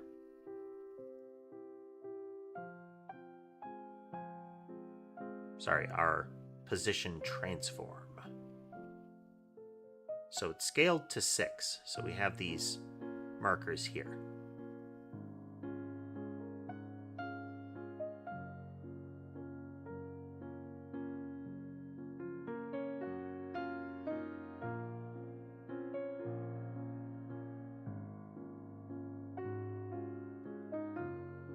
Should return a transform, right? Yeah. Hopefully it doesn't return itself.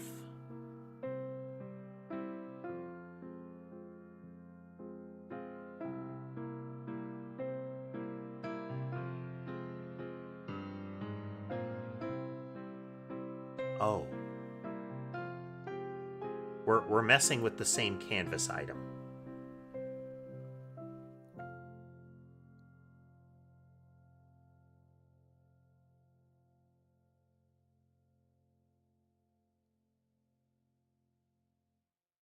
So we're translating it repeatedly.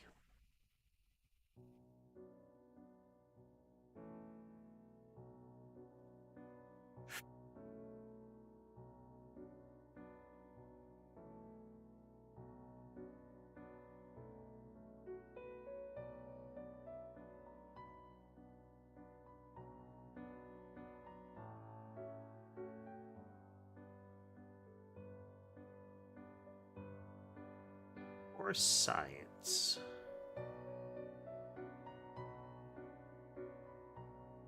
What if we don't translate them?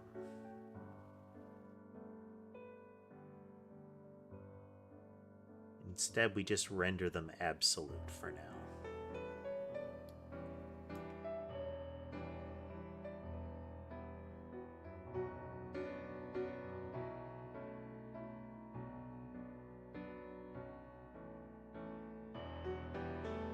So we're still going to use draw position and all of that.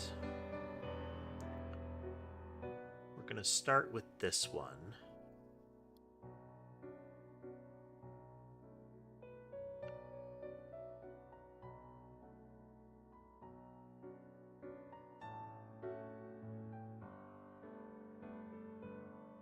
Try that.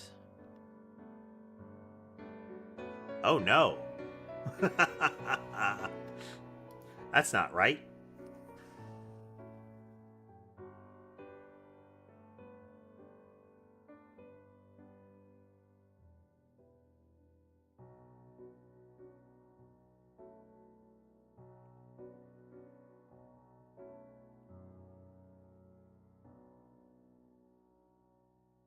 Okay, it's over there and it's not scaled because we are not transforming it.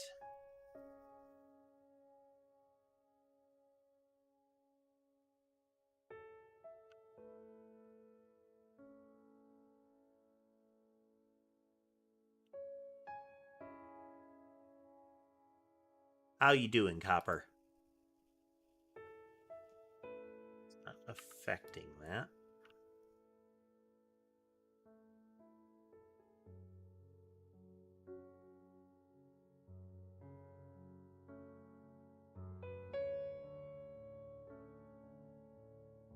I have, Fulfi, I generally don't do friend requests. You can just go through the server for that.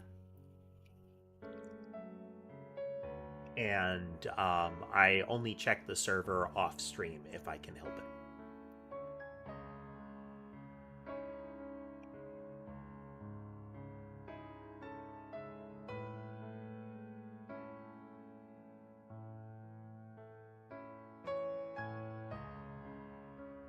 This should be the dimensions of the rectangle.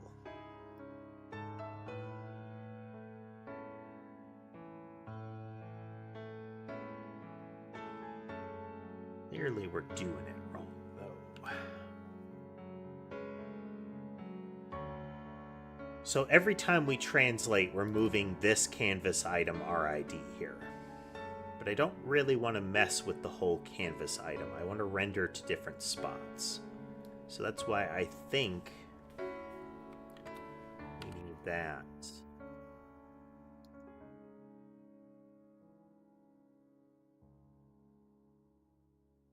Okay.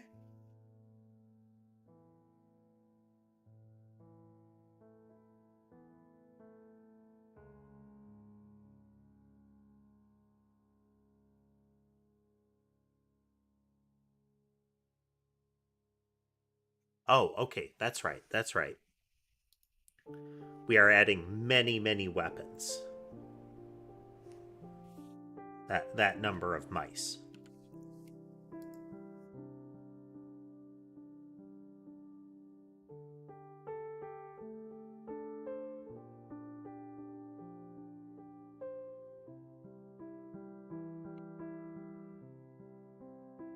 If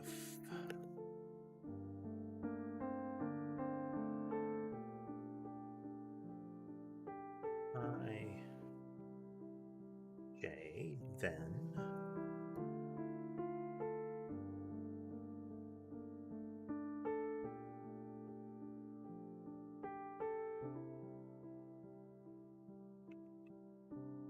same thing. If it exists, do it.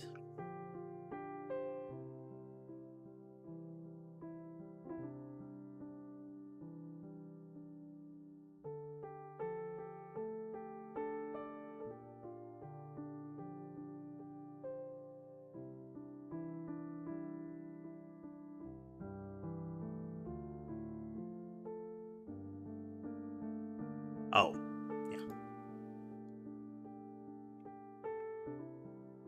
Oops.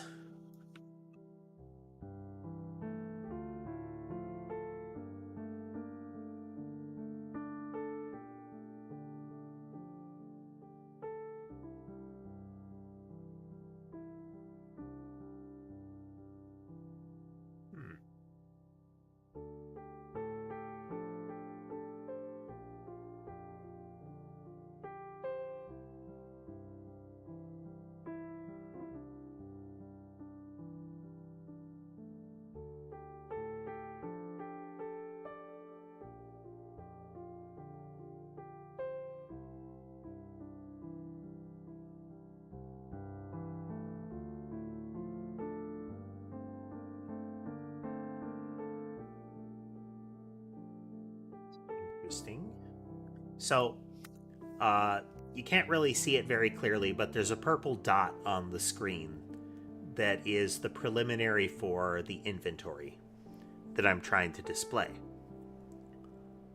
But it's not behaving. We have 50 homing mouse weapons.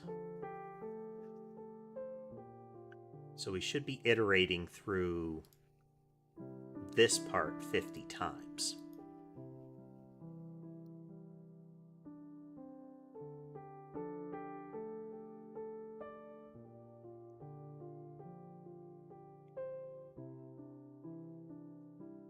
So each time our draw position Y should be increasing.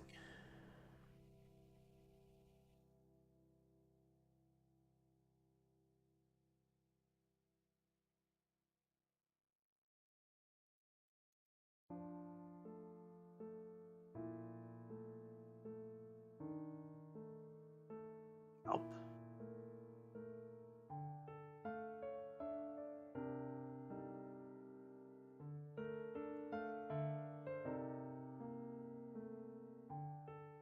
Let's look at our globals here. We're debugging.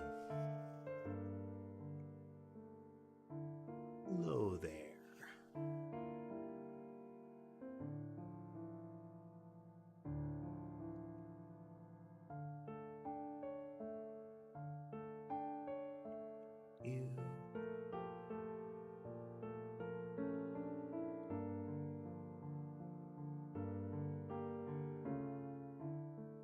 Hello, Frederick.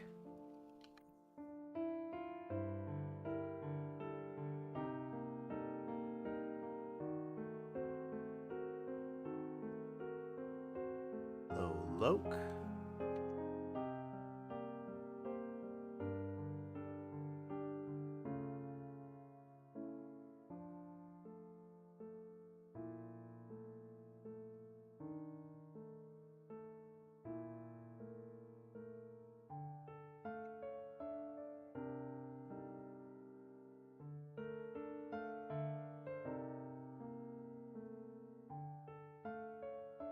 We're getting there, Frederick. We're getting there.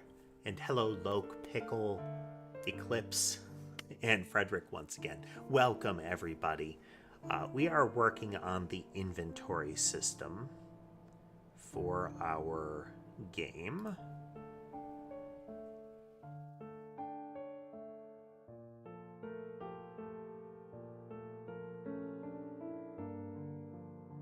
So let's see. We are at I1J0.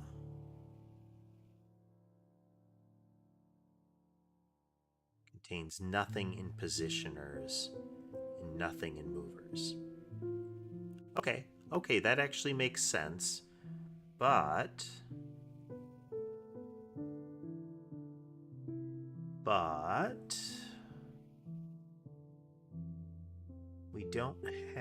we're not hitting this for every weapon.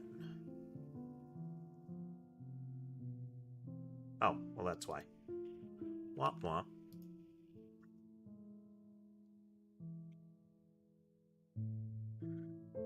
Dimensions of the rectangle, position of the rectangle in the render. We are making a Vampire Survivor style game. This does not reflect the actual scale of the inventory. You probably can't see it, but there's a little kind of purplish line down the left side of the screen. We are working on preliminary inventory.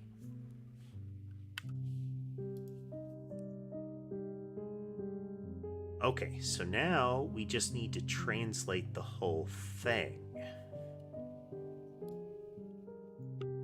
But we're not going to move it. Just going to make sure that it's scaled.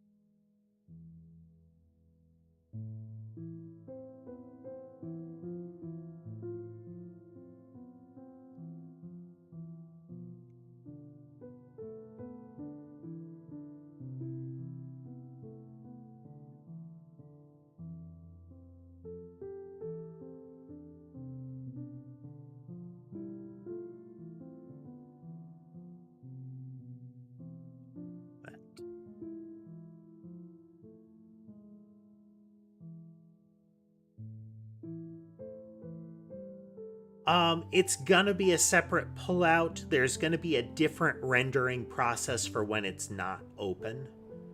Um,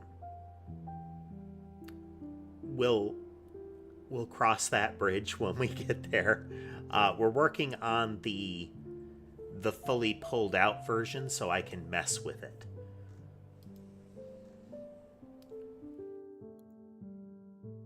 There we go. Okay. Bigger blobs down the row there. Excellent, excellent. So now we need to translate it out because we're never going to have that many. First, we're going to scale them only to 3. But that's a constant.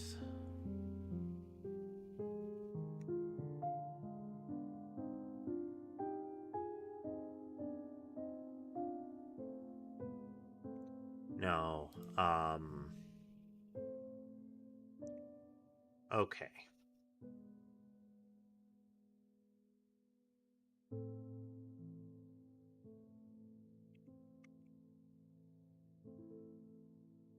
Hit the right buttons.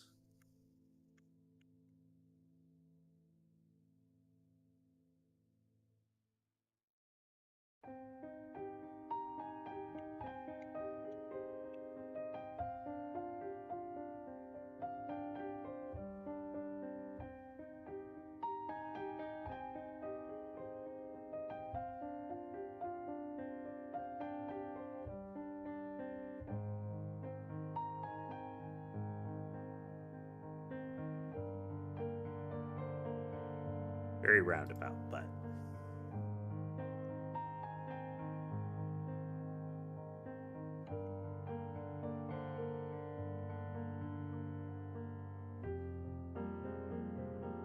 Okay. Okay, so let me explain. Or at least, let me map this out for you. In order to position it like this, so these 6 right here. Not where they're going to go, but we're getting there. First, we go in and we say, what's the bottom of the screen? It happens to be 1080, but not really. Because we have a scaling factor of 6 on everything we are rendering. All of the pixels are being rendered 6 times as large. Yeah, Frederick, that is a catbot. Or a Nyanite, if you want to view the newer version. In some of my older videos, you can see my older avatar. And in the even older still videos, you can see these little guys showing up in the Noida mod.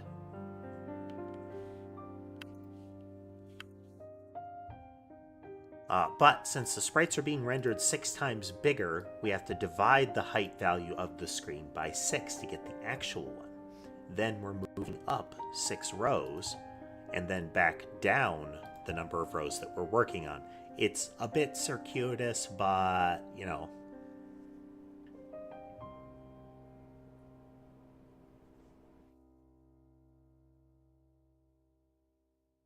Gotta preserve our prior works. And also carry the gimmick. There's lore. Okay, so we've got those rendered. Now what we're gonna do...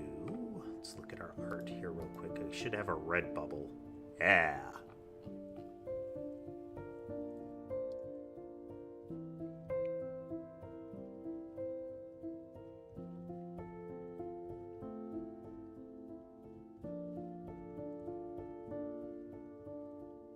So here we're using texture, but...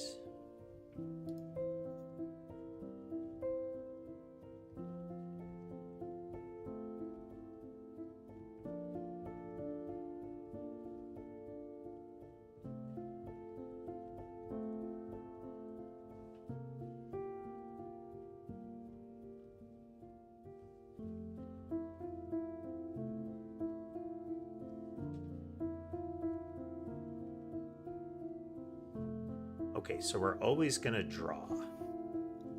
always going to draw.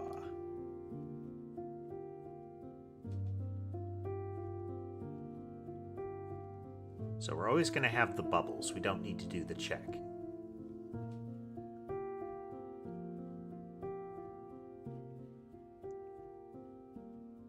I don't want to do interior.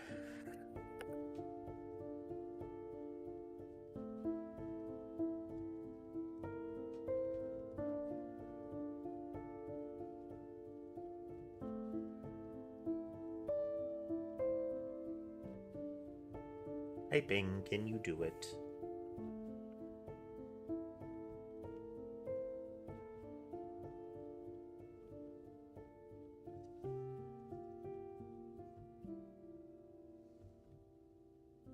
Hey Marcos, welcome.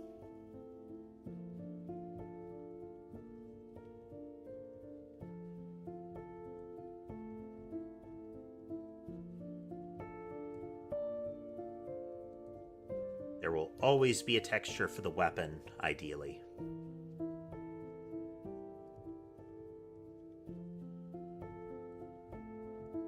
So right here we have this if.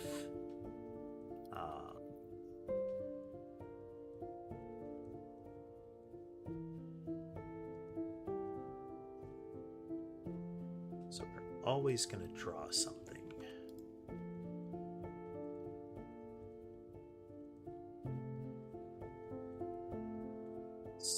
That.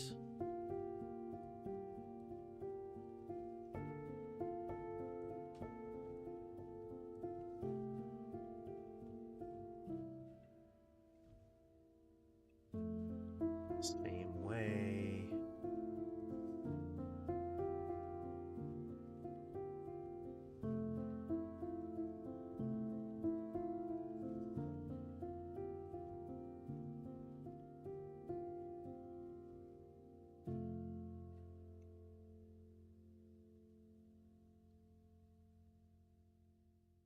Okay, so we should get a bunch of red bubbles now. Okay, no, we mathed that wrong.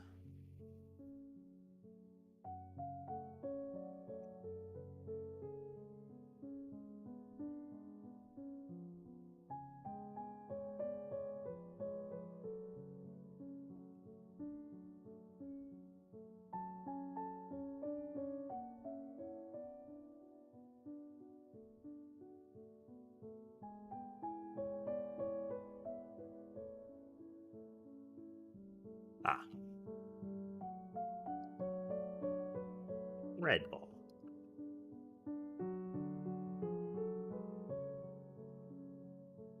Okay.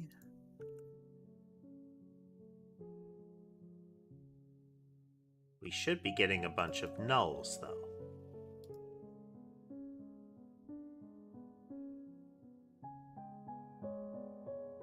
Okay. Player inventory. Positioners. 0, 0. All nulls.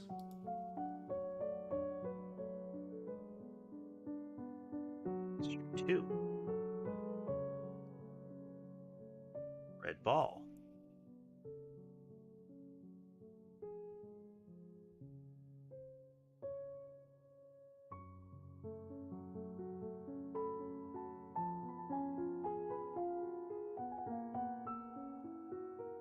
Oops, if you do it right.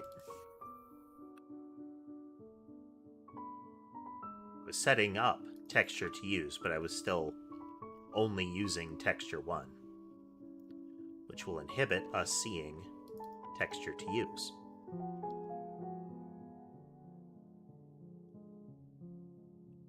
Ta-da!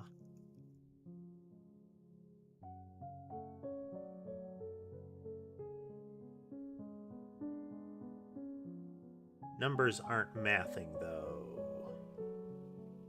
That's correct, but the weapon one isn't.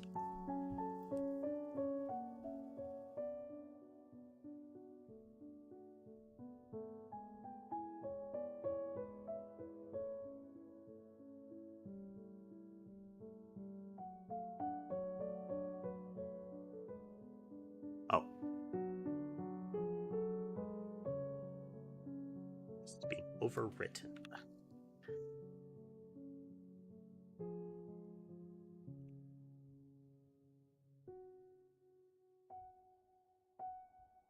There.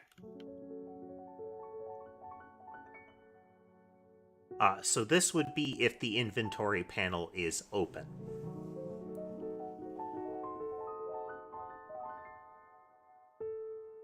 We could scale that down.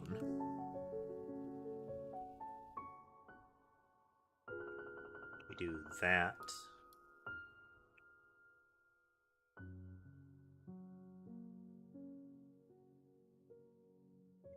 We can see a lot more of them. But I don't know how that will impact the visuals there.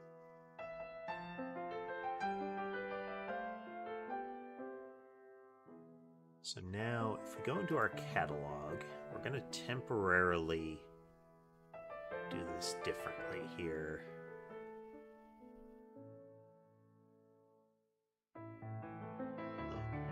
Items, homing mouse. So icon is icons.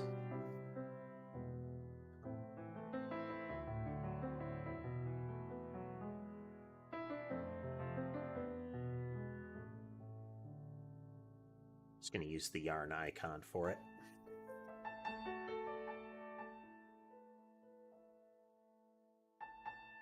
Then we go into our inventory, and when we're rendering this part,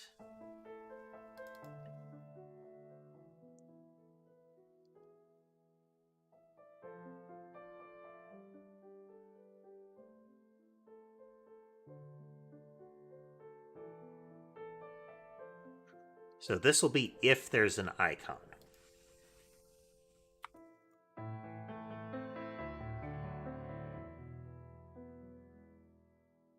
We will render it.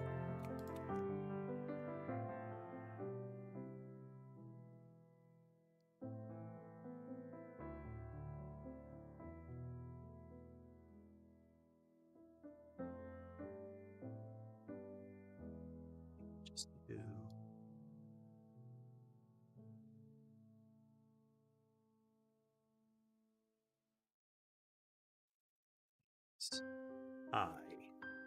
icon.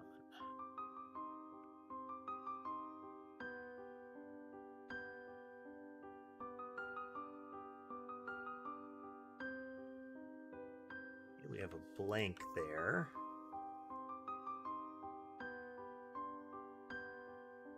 Should be getting loaded in as something else, though.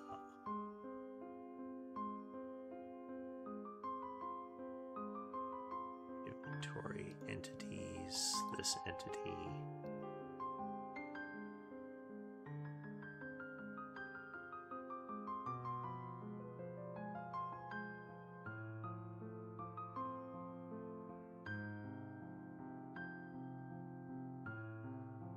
Okay, we're getting a null out of that, which implies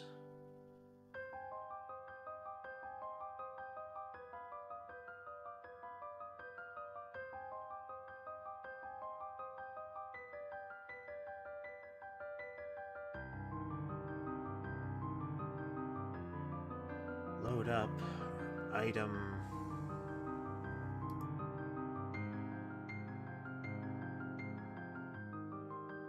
Icon has not been set.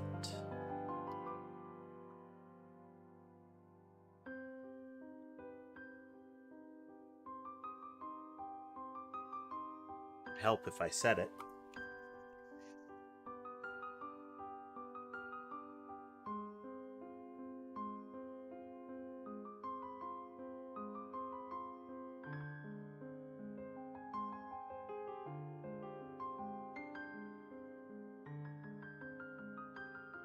Not in use.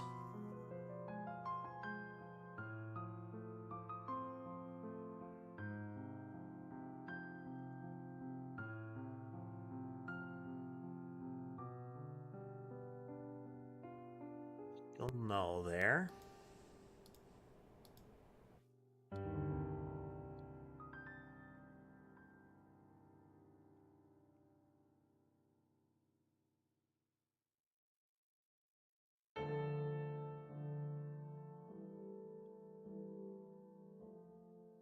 does have an icon now.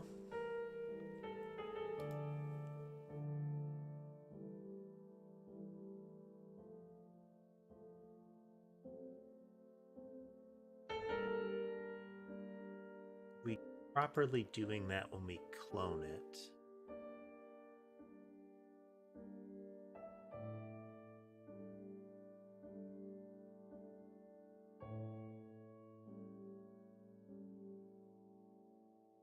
We're going to turn off the blob spawner for a moment.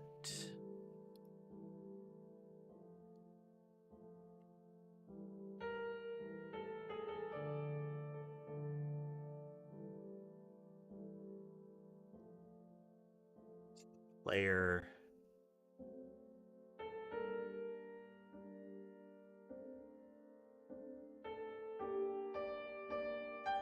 Does not have an icon. Okay.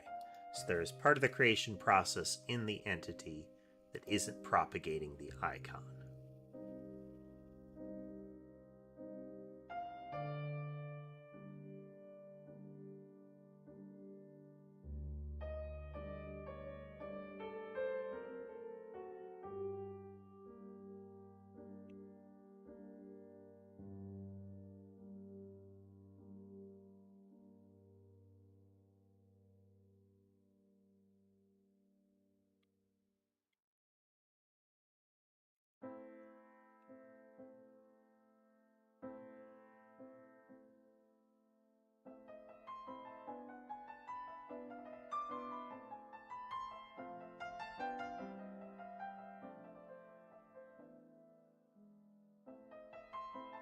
Okay, I was missing that. I thought I got it, but I might have only gotten it in some of the other spots.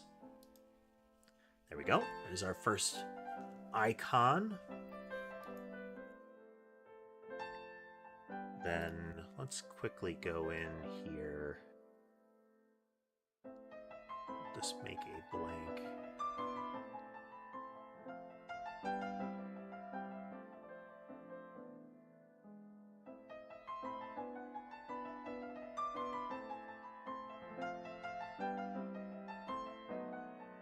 Blank, and if in our catalog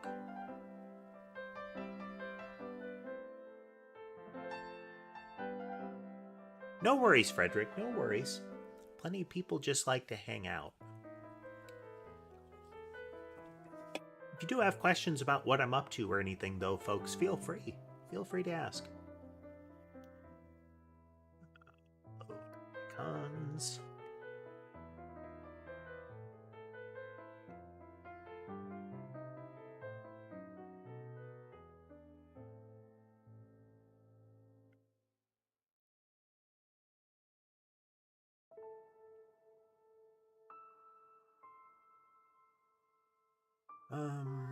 Now we need to fix that.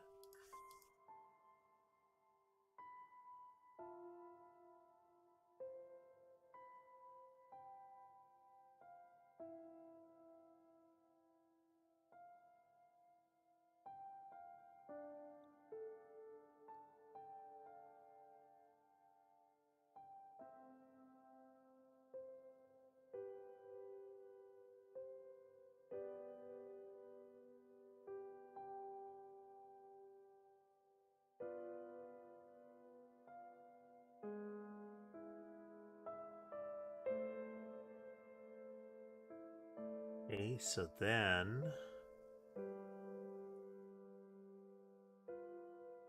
inventory.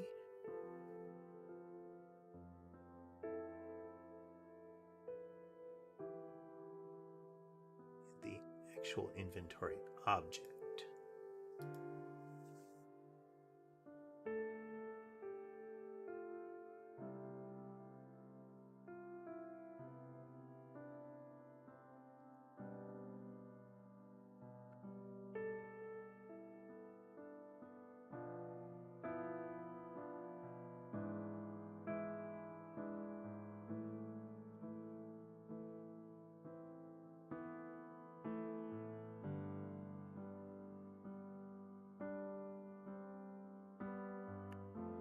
Equal to catalog. Yeah,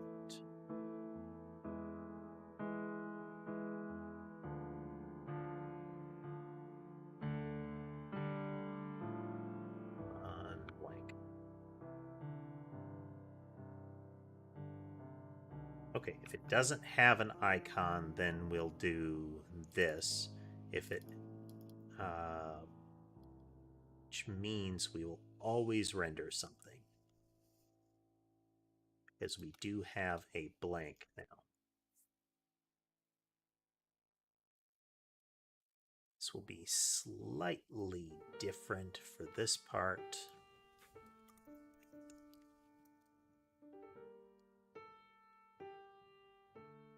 So first we have to say this and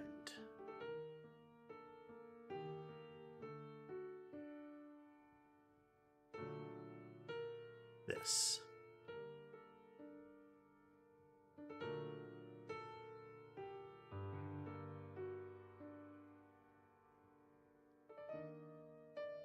Oh, no, we don't need...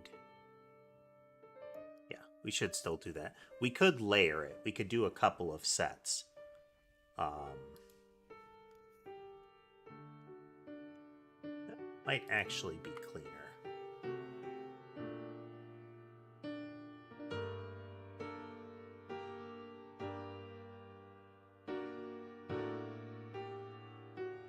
We could set it to blank initially, and then if it exists...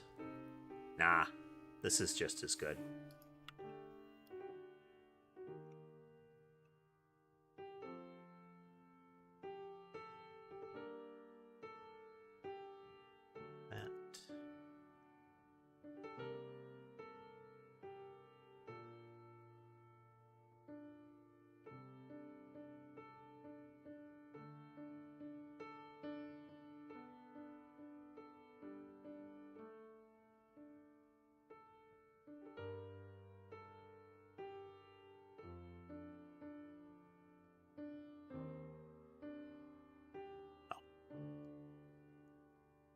Don't clone textures.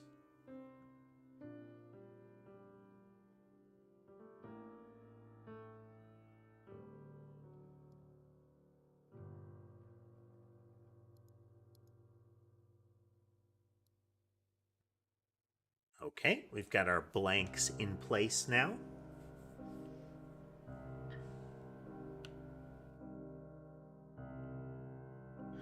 Haven't decided how many weapons, how much space to give them in between, anything like that yet.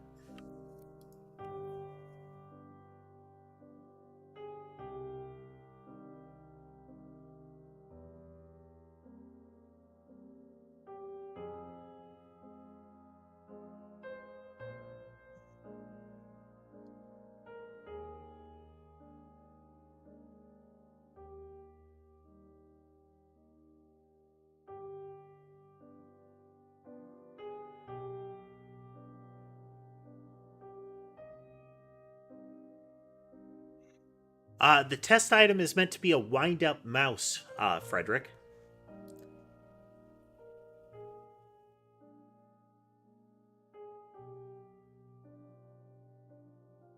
It's got little googly eyes and a rotating tail.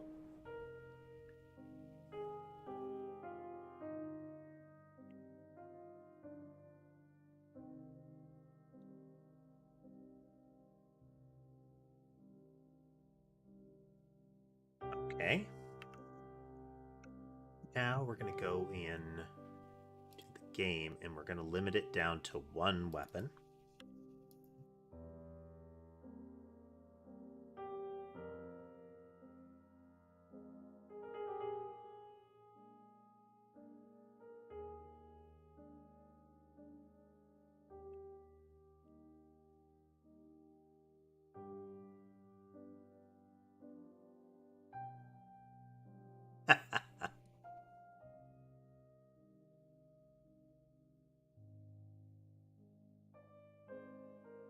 A color modulate in this somewhere.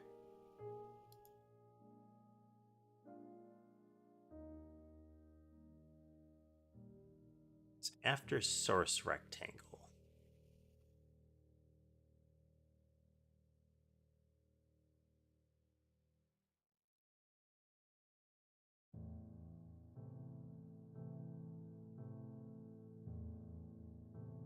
is a weapon, we should always render an icon for it. If there isn't a modifier in the slot, then we can use a different color. Okay.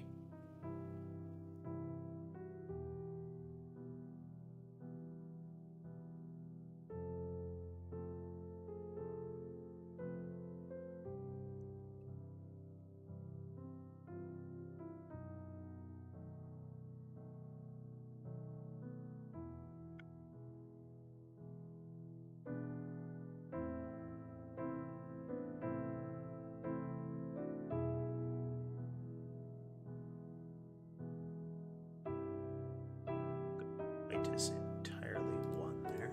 That's what we want.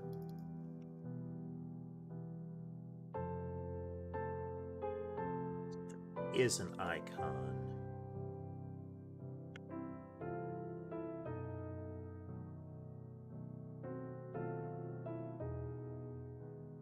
There is an icon, we're going to use white. Otherwise,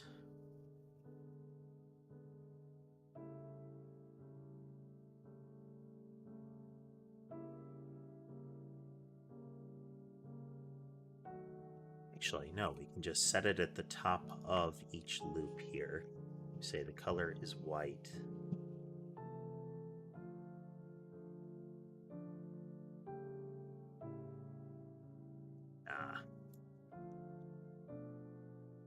Color is white.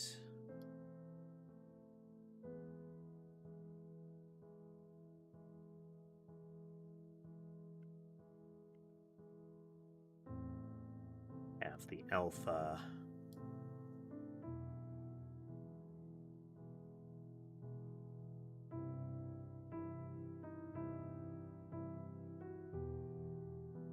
That. There.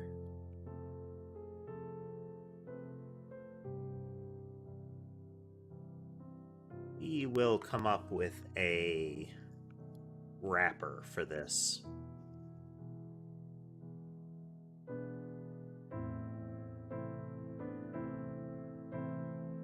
We need to put the color modulation in there.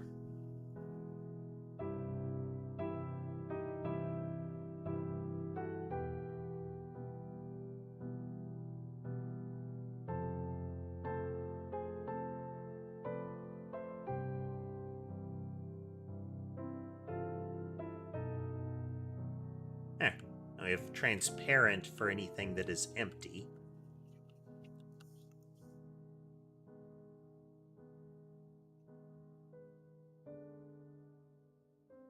Yeah, and for the icons, we're not going to use color modulation to actually change the icon. Though we would be able to.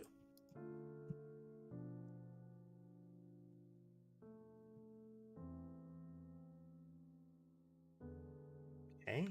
Now for each one of these that we create, when the inventory is laid out, we need to have shapes laid out in the same way.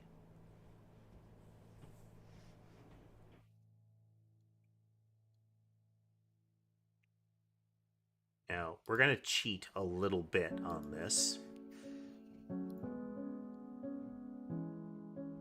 because we can use the same general process to create the initial slots. We don't want to recreate, we don't want to remake the wheel each time we do this.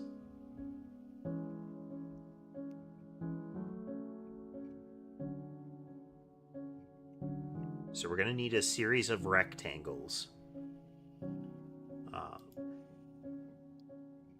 So when we initialize an entity, we do a lot of this stuff. So we create our shape, give it 16 by 16. We add the shape to the area. And then later we're going to move that shape around.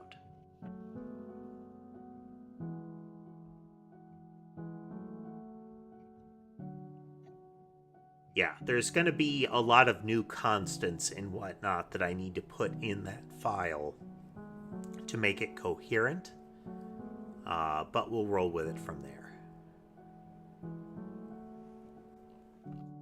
We'll get there.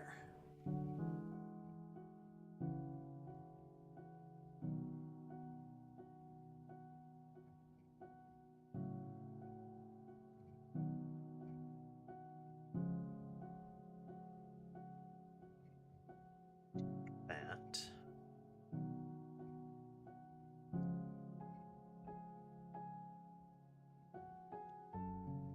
So this is everything that we're drawing. Now we're going to add collision zones here.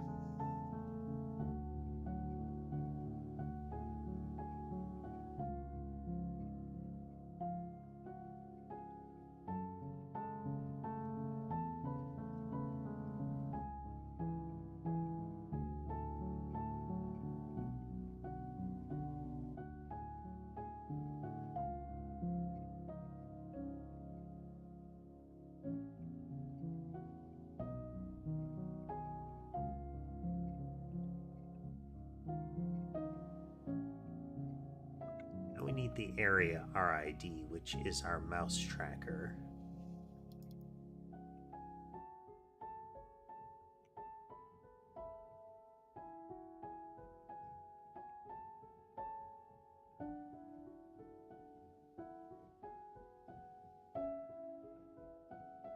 So we create the shape, we add the shape.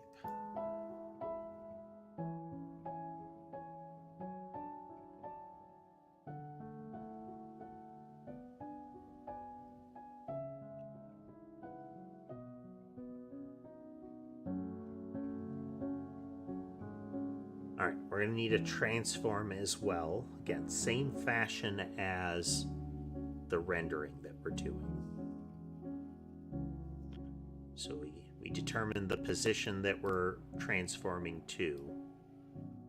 We translate it to that position. And since we're rendering it in space, we aren't worried about the scaling.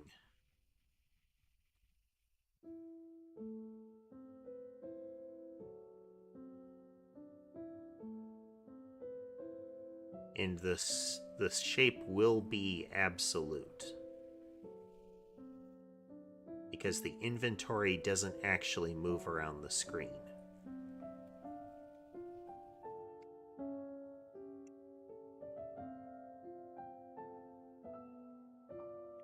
So we add it, we transform it. We add it, we transform it. Okay.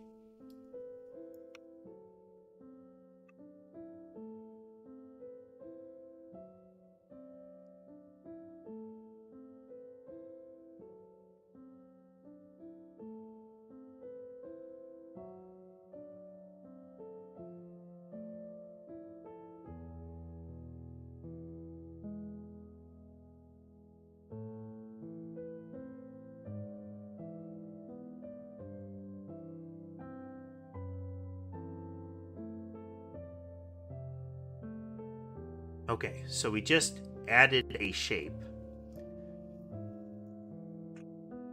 Now we're going to move it.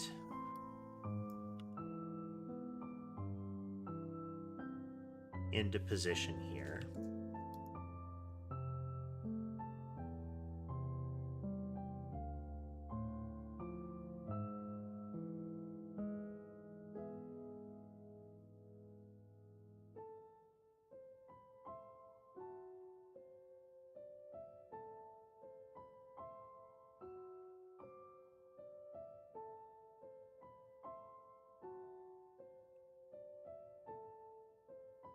Probably save that off so I don't need to keep calling into a function, but we'll get there.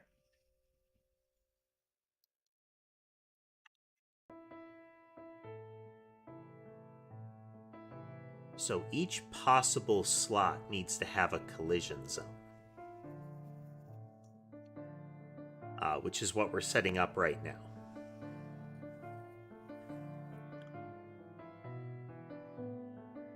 And we're going to need to have a clean way of translating that into other values.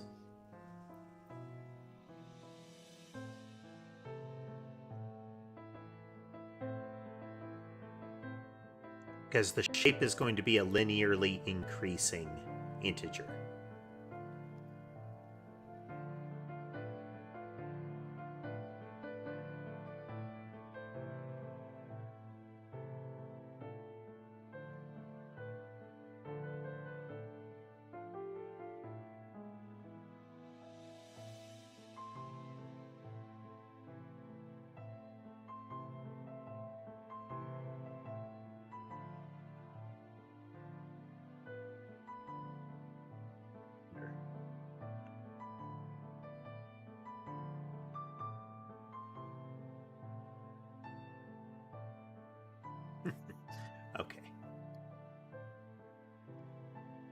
going to use 3 layers of iterator here.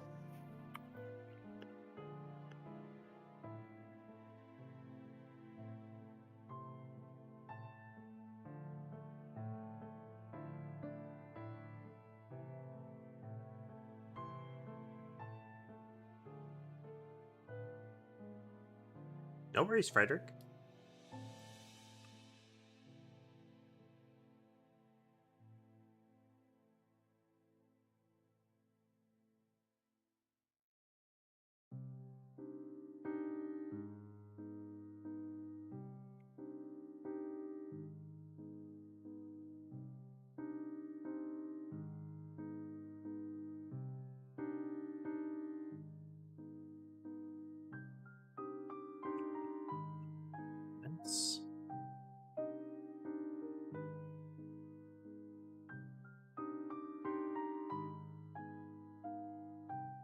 So the Y position of it is going to be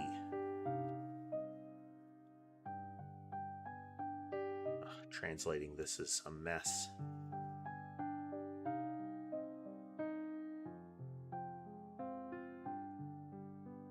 No, we can just modulate this and then piece it out.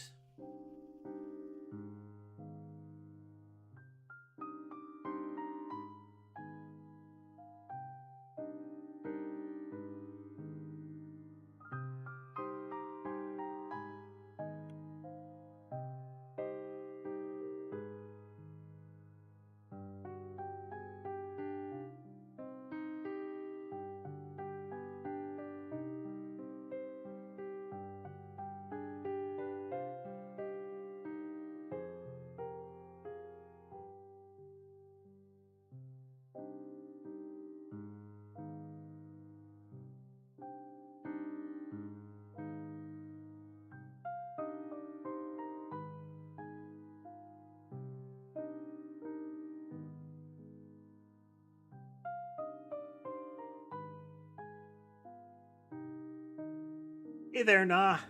Welcome.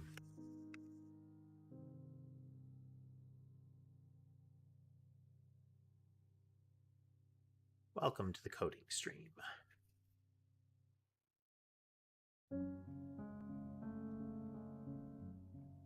Says we're in ready.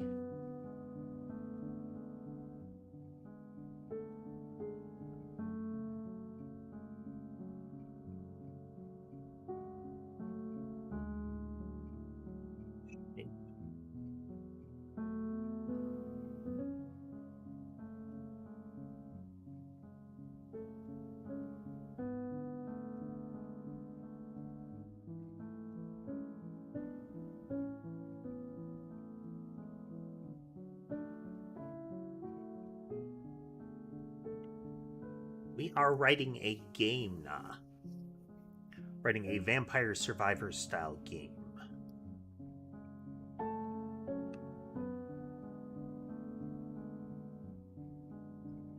Right now, we're setting up the inventory because we have a slightly different method of messing with weaponry in this.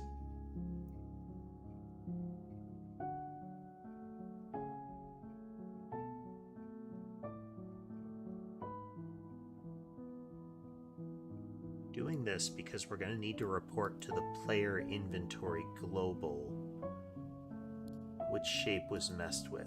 That's why I think ultimately we're probably going to move the player inventory into the global object and have it show and hide itself on request. Because these are fixed. These will always be true. Same with like a toolbar or similar. These shapes will always exist, but the content of them will change anyway.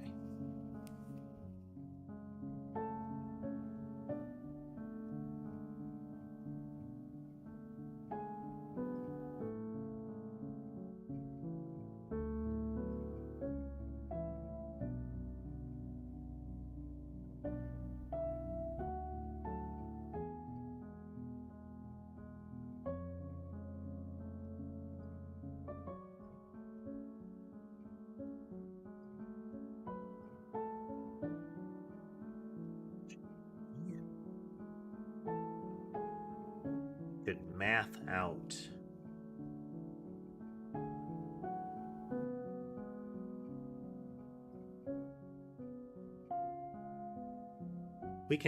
this whole thing out here. Because we got shape RID, we know which one it is, which means we can apply the original logic down here and process kind of in sequence. So we know that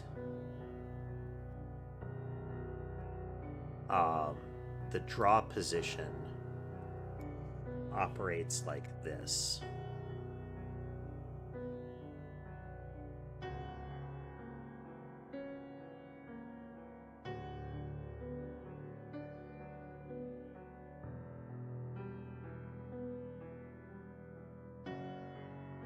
And we know that we're increasing it by, I think, 17 each time.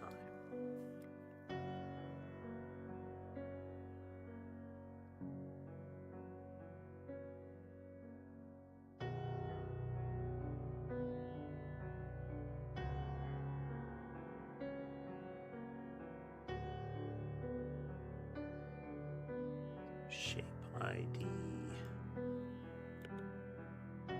modulo 10.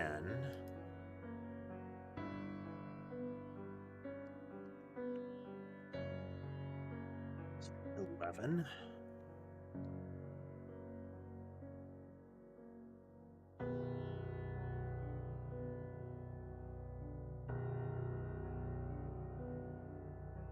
Shape ID modulo 11 times 18.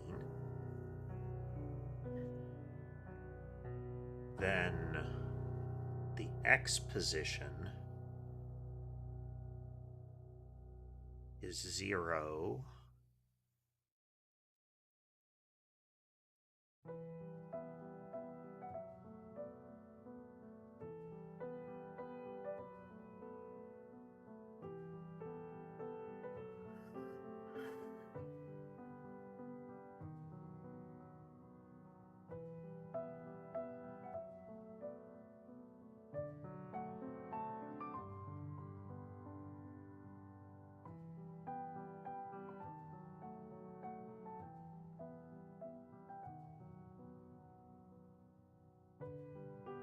Transform form as a transform 2D is equal to transform 2D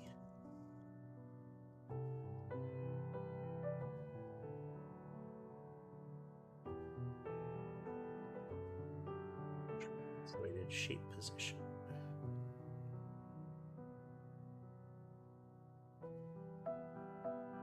We don't need to mess with that here. Hello, Eek. Or perhaps Dave.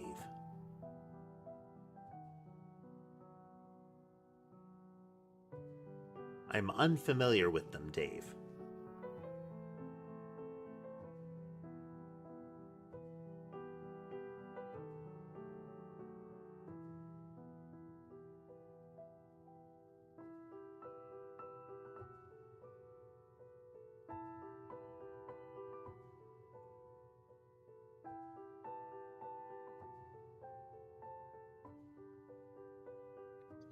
Shape ID divided by 11 as int.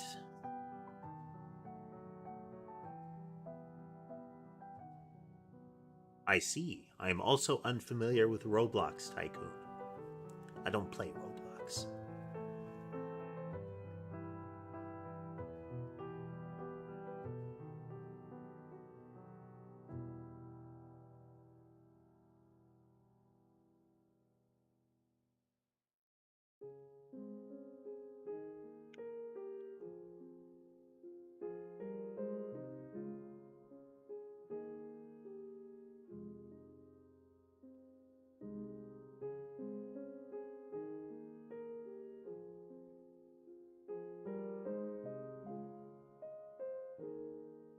We don't actually need to worry about as int Oh, no, we do. We do. We need to truncate.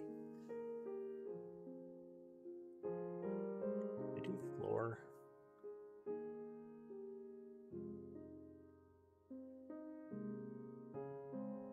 It'll save us the typecast.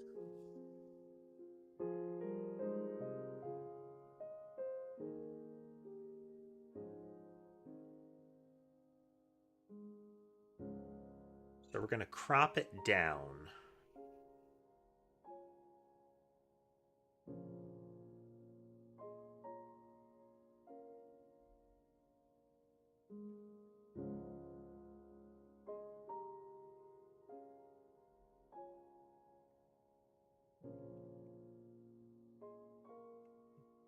Minus that should give us a value that we can then do modulo 11.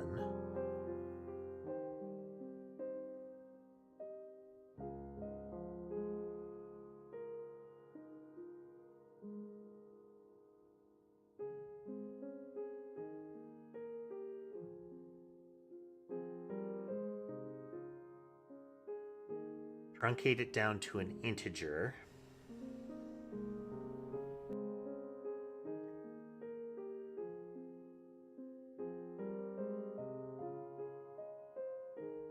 Then the x-coordinate we are increasing by 16 currently.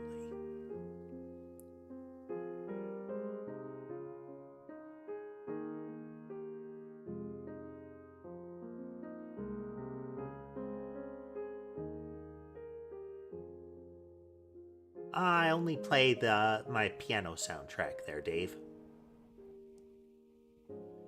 And scripting can be tricky.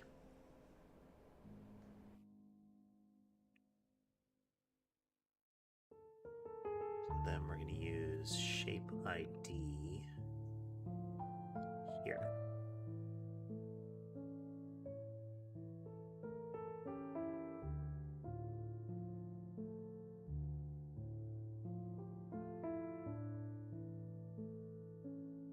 Okay, so that should create the shapes.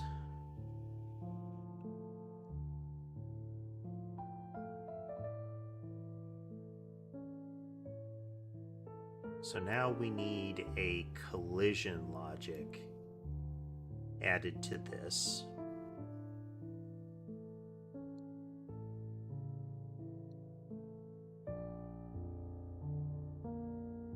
Go into this one, we're going to have nodes.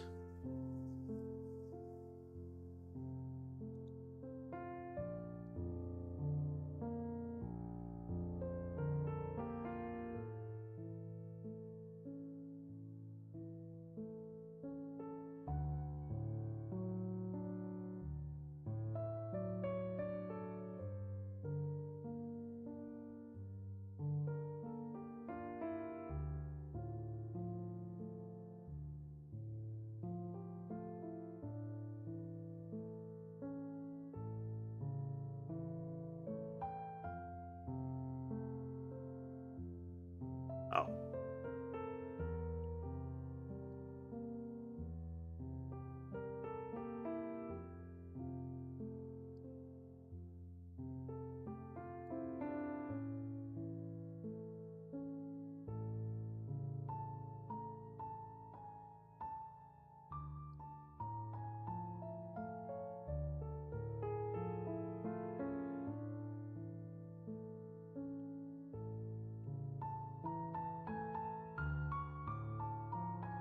Okay, so we're adding a series of shapes in this code.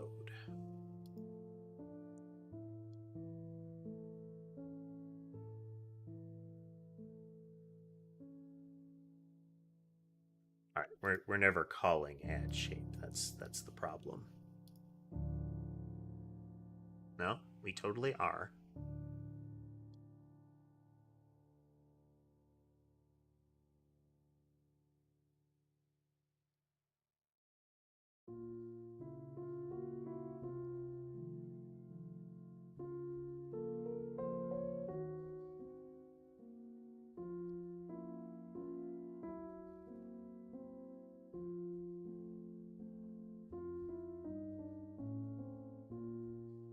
in its ready function.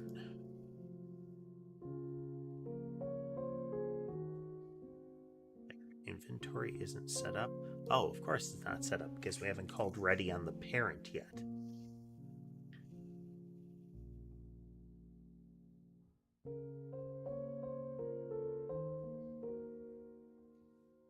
So, one of the core rules of the channel, Dave, is not to be rude. This is a programming stream, so we're coding. If you don't like what you're seeing, I do suggest that you find something else that's more enjoyable.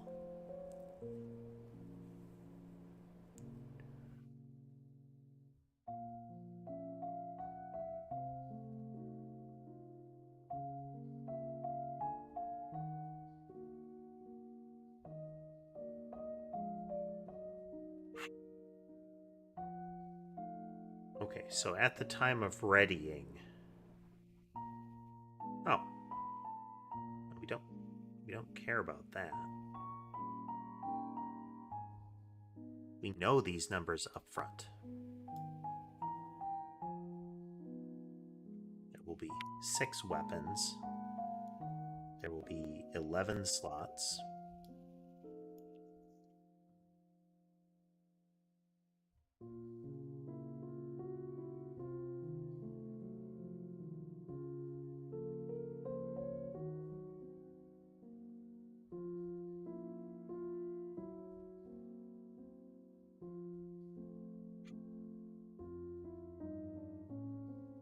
Because this object is null at the time.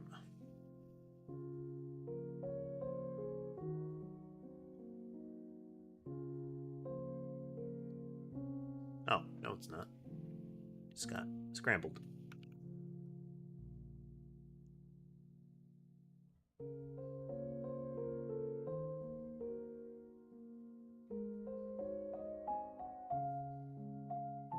Oh. Okay, the translation isn't right.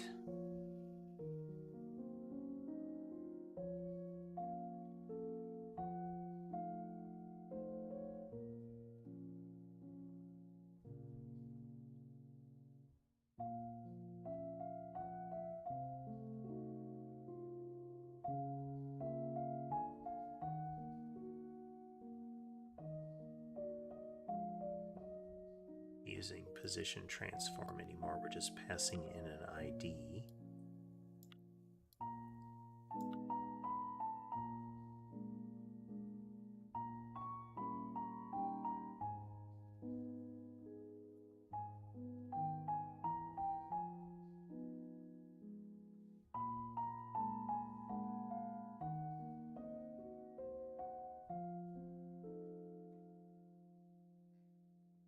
For science.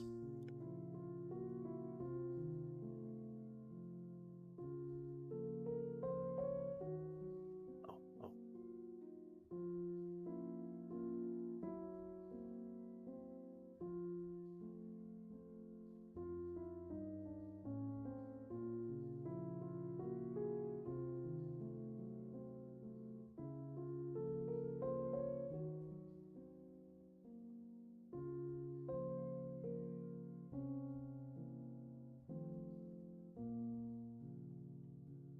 I am not streaming 24/7.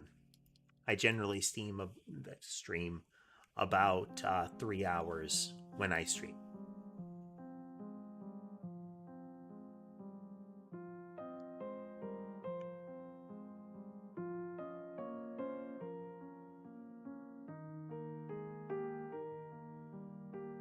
Trying to get the...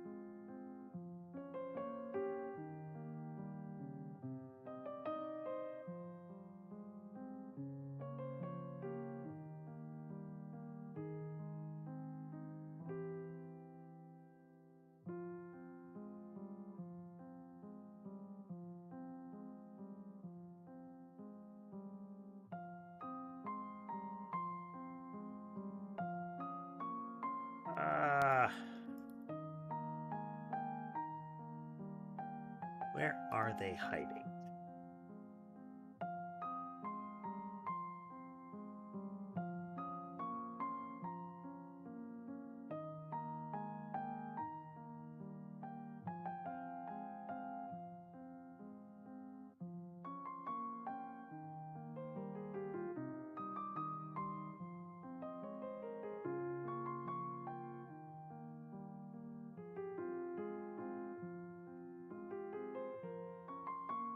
Let's get back to where we were here.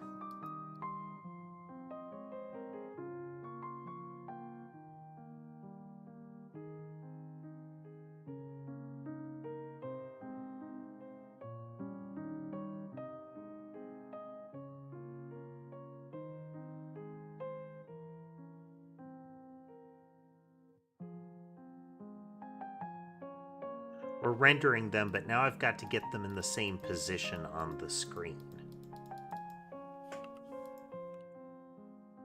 Which... Okay, in entities movement.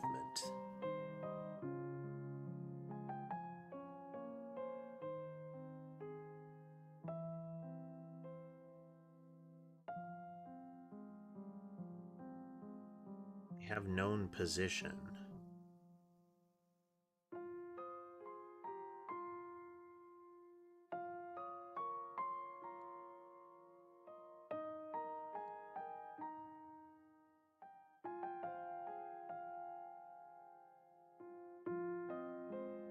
So I feel like we're not getting the same indices here. Well, that's 16. Then when we are rendering them, our Y position is 18.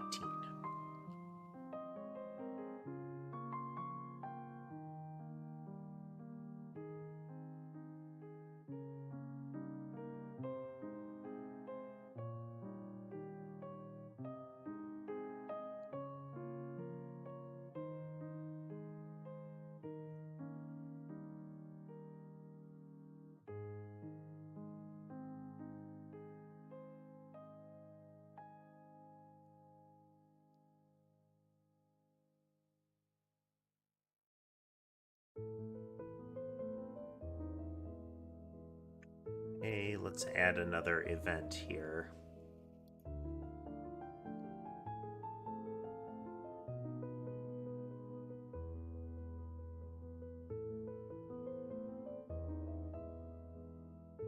Oh, well, definitely help.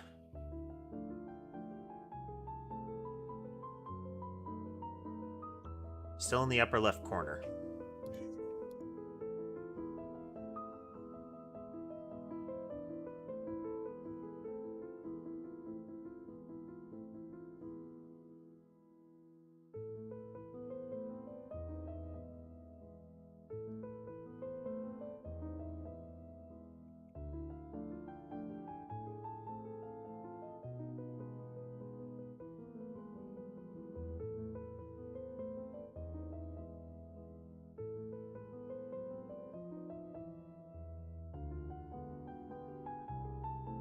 Still in the upper left corner.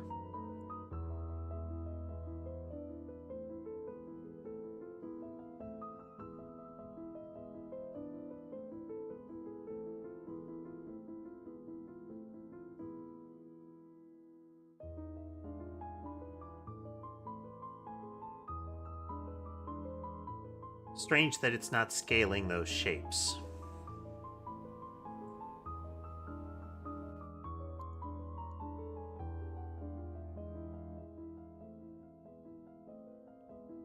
Wait, we scaled the whole thing. We scaled the whole thing.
We're doing this so I can fiddle with the numbers.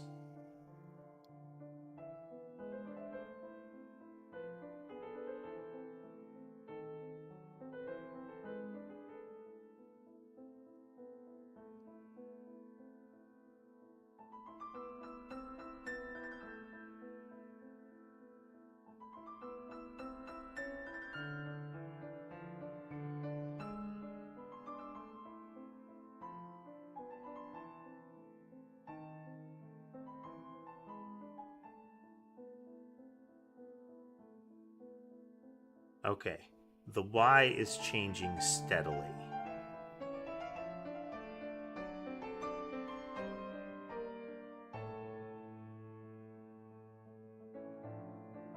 Okay.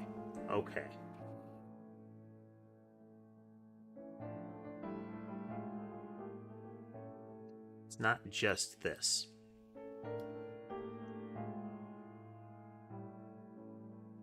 It is entirely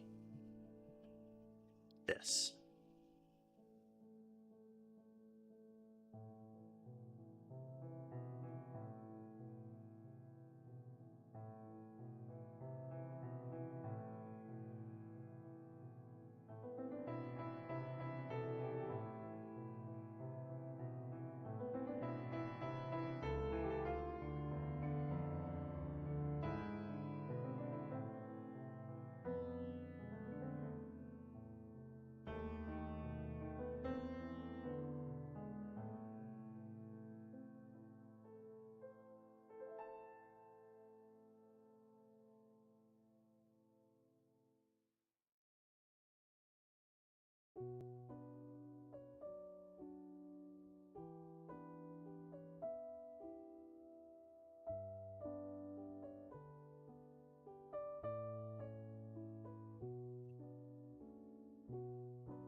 Okay, they're still out of position there.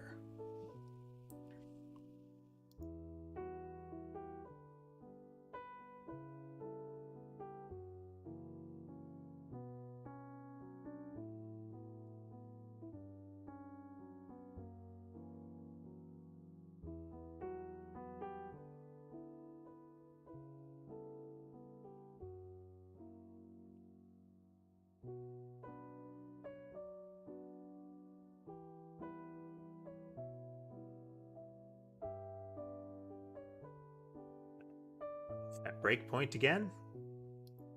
I did. Okay, the scaling factor is necessary.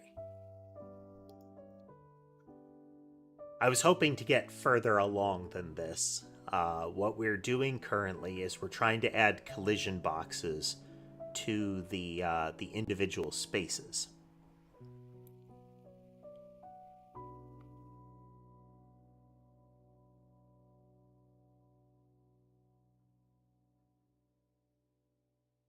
Oh, that's right. Okay.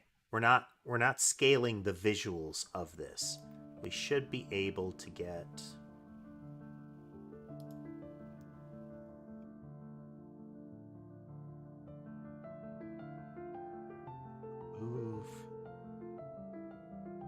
remove scale.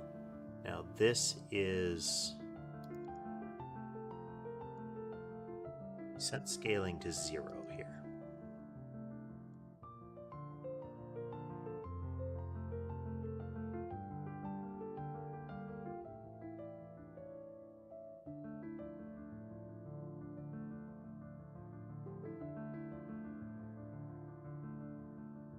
Not there at all.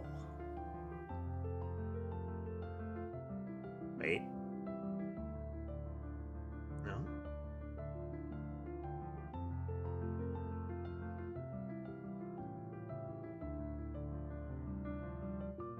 Seemed like it was good, but I guess not.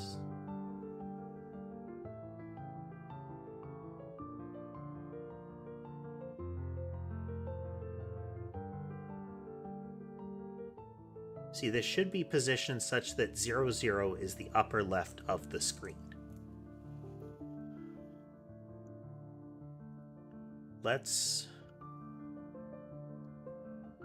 We'll break on this.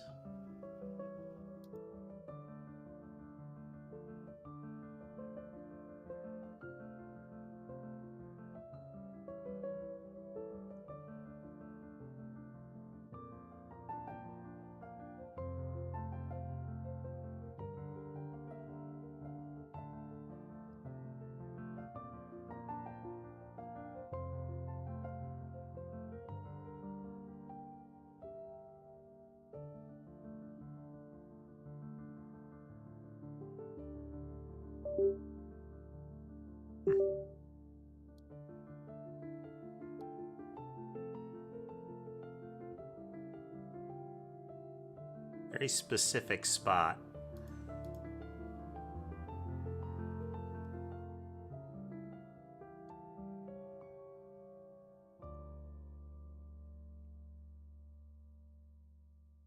It's all right in here. It's very tiny and strange that it's happening.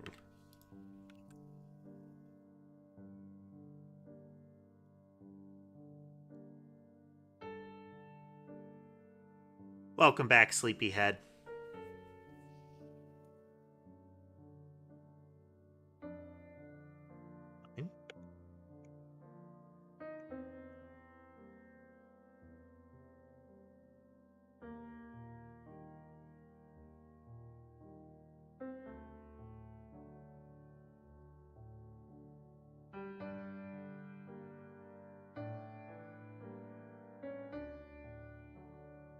Still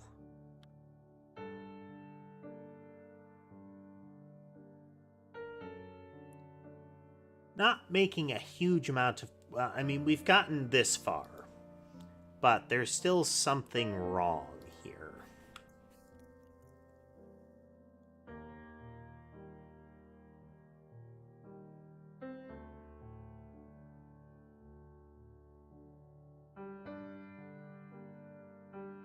Not your fault.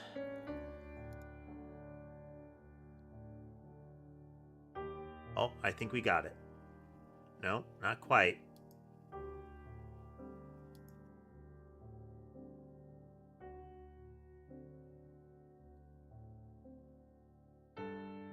We're close.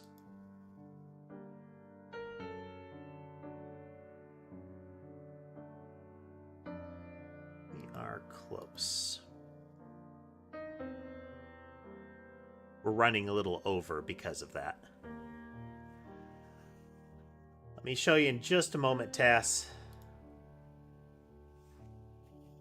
Okay, we've got the scaling put back in.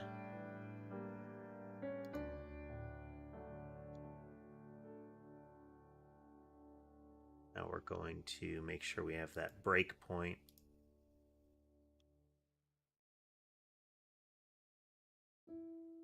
Okay, so we're still trying to figure out how to get the spatial position of these blocks correct. Because we have a wrinkle. It's normally the space would be world space that we're putting these in. And I think it still is. But we're trying to translate that to screen space, where we want them to be in relative to the canvas positioning. But I think this is still giving us world space. Hey there, Starlet.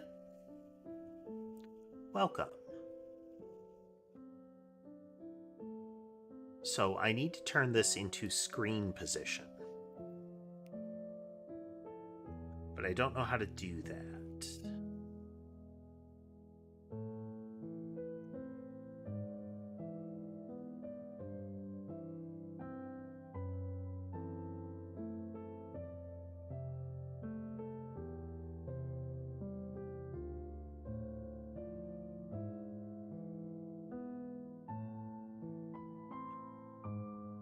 Yeah, I think that's the issue we're currently facing is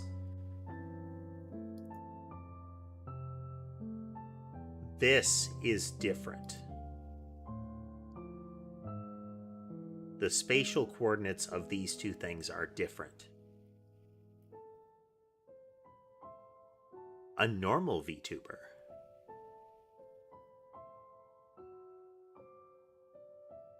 What does being a normal VTuber constitute?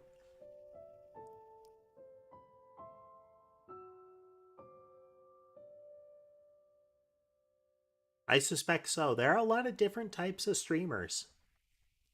Lots of different audiences. Okay, not only do we need these shapes, we need this whole area to track. So is there a way for us to make it visible?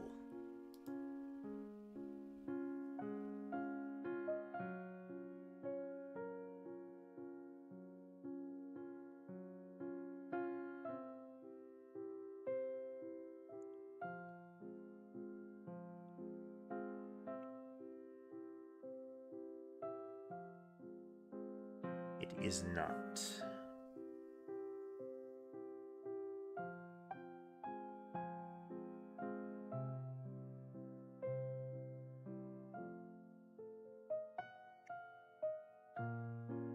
That's another thing that can happen with streamers is, I mean, they're a person or a voice on the internet. If you don't have any more direct feed, or if they don't tell anybody, or if there's an incident, it's possible that they just vanish.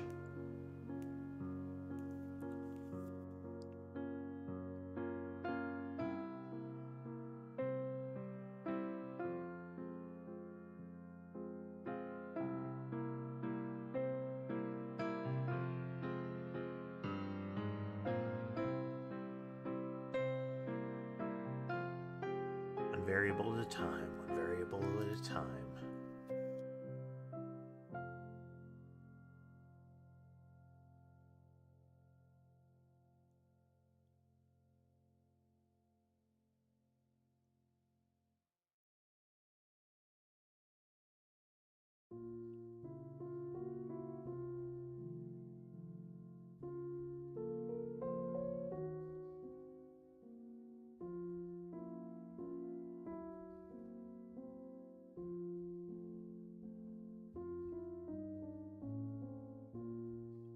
I was hoping to make it so that I could see that shape.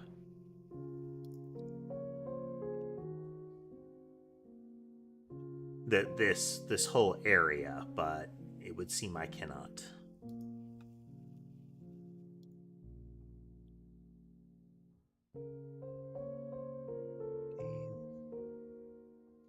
Inventory this.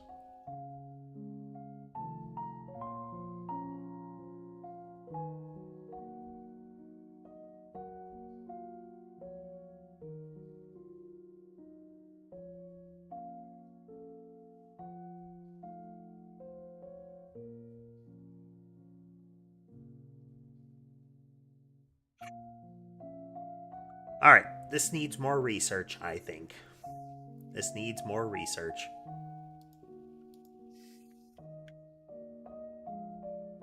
Oh, so we made it a decent ways in. The collision detection is kind of a vital element. If we can't get, or if I can't find a good solution for getting those shapes in there, then what we're going to have to do is just rely on the canvas elements that exist. As in, instead of making my own custom one for all of the different shapes and pieces, I will set them up directly.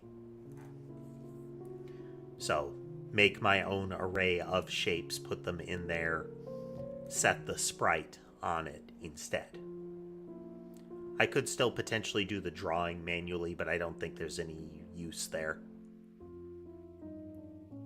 If you were to draw fan art, the Discord has a sort of like an art submission forum where you can pop stuff there. If you put it elsewhere, I mean, I would prefer that doesn't have to be family friendly, but I'd prefer it not be explicit. And there is a tag for art on Twitter if you want to put it there.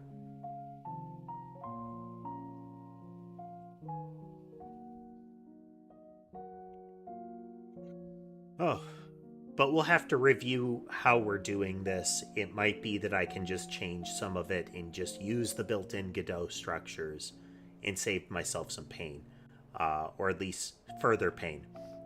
Uh, we did the changes that I did the way that I went about it because I wanted to have fewer moving entities, fewer different entities rattling around. But if I can't translate those shapes into screen regions, then we've got a problem. Yeah, yeah. All right, folks. I do hope you had a good time watching with us today.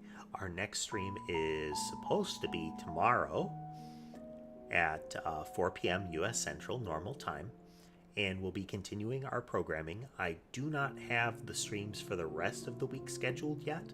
Haven't decided if we're going to do a game on Friday or not. But we'll see. Ideally, I'll get that decided and posted sooner rather than later.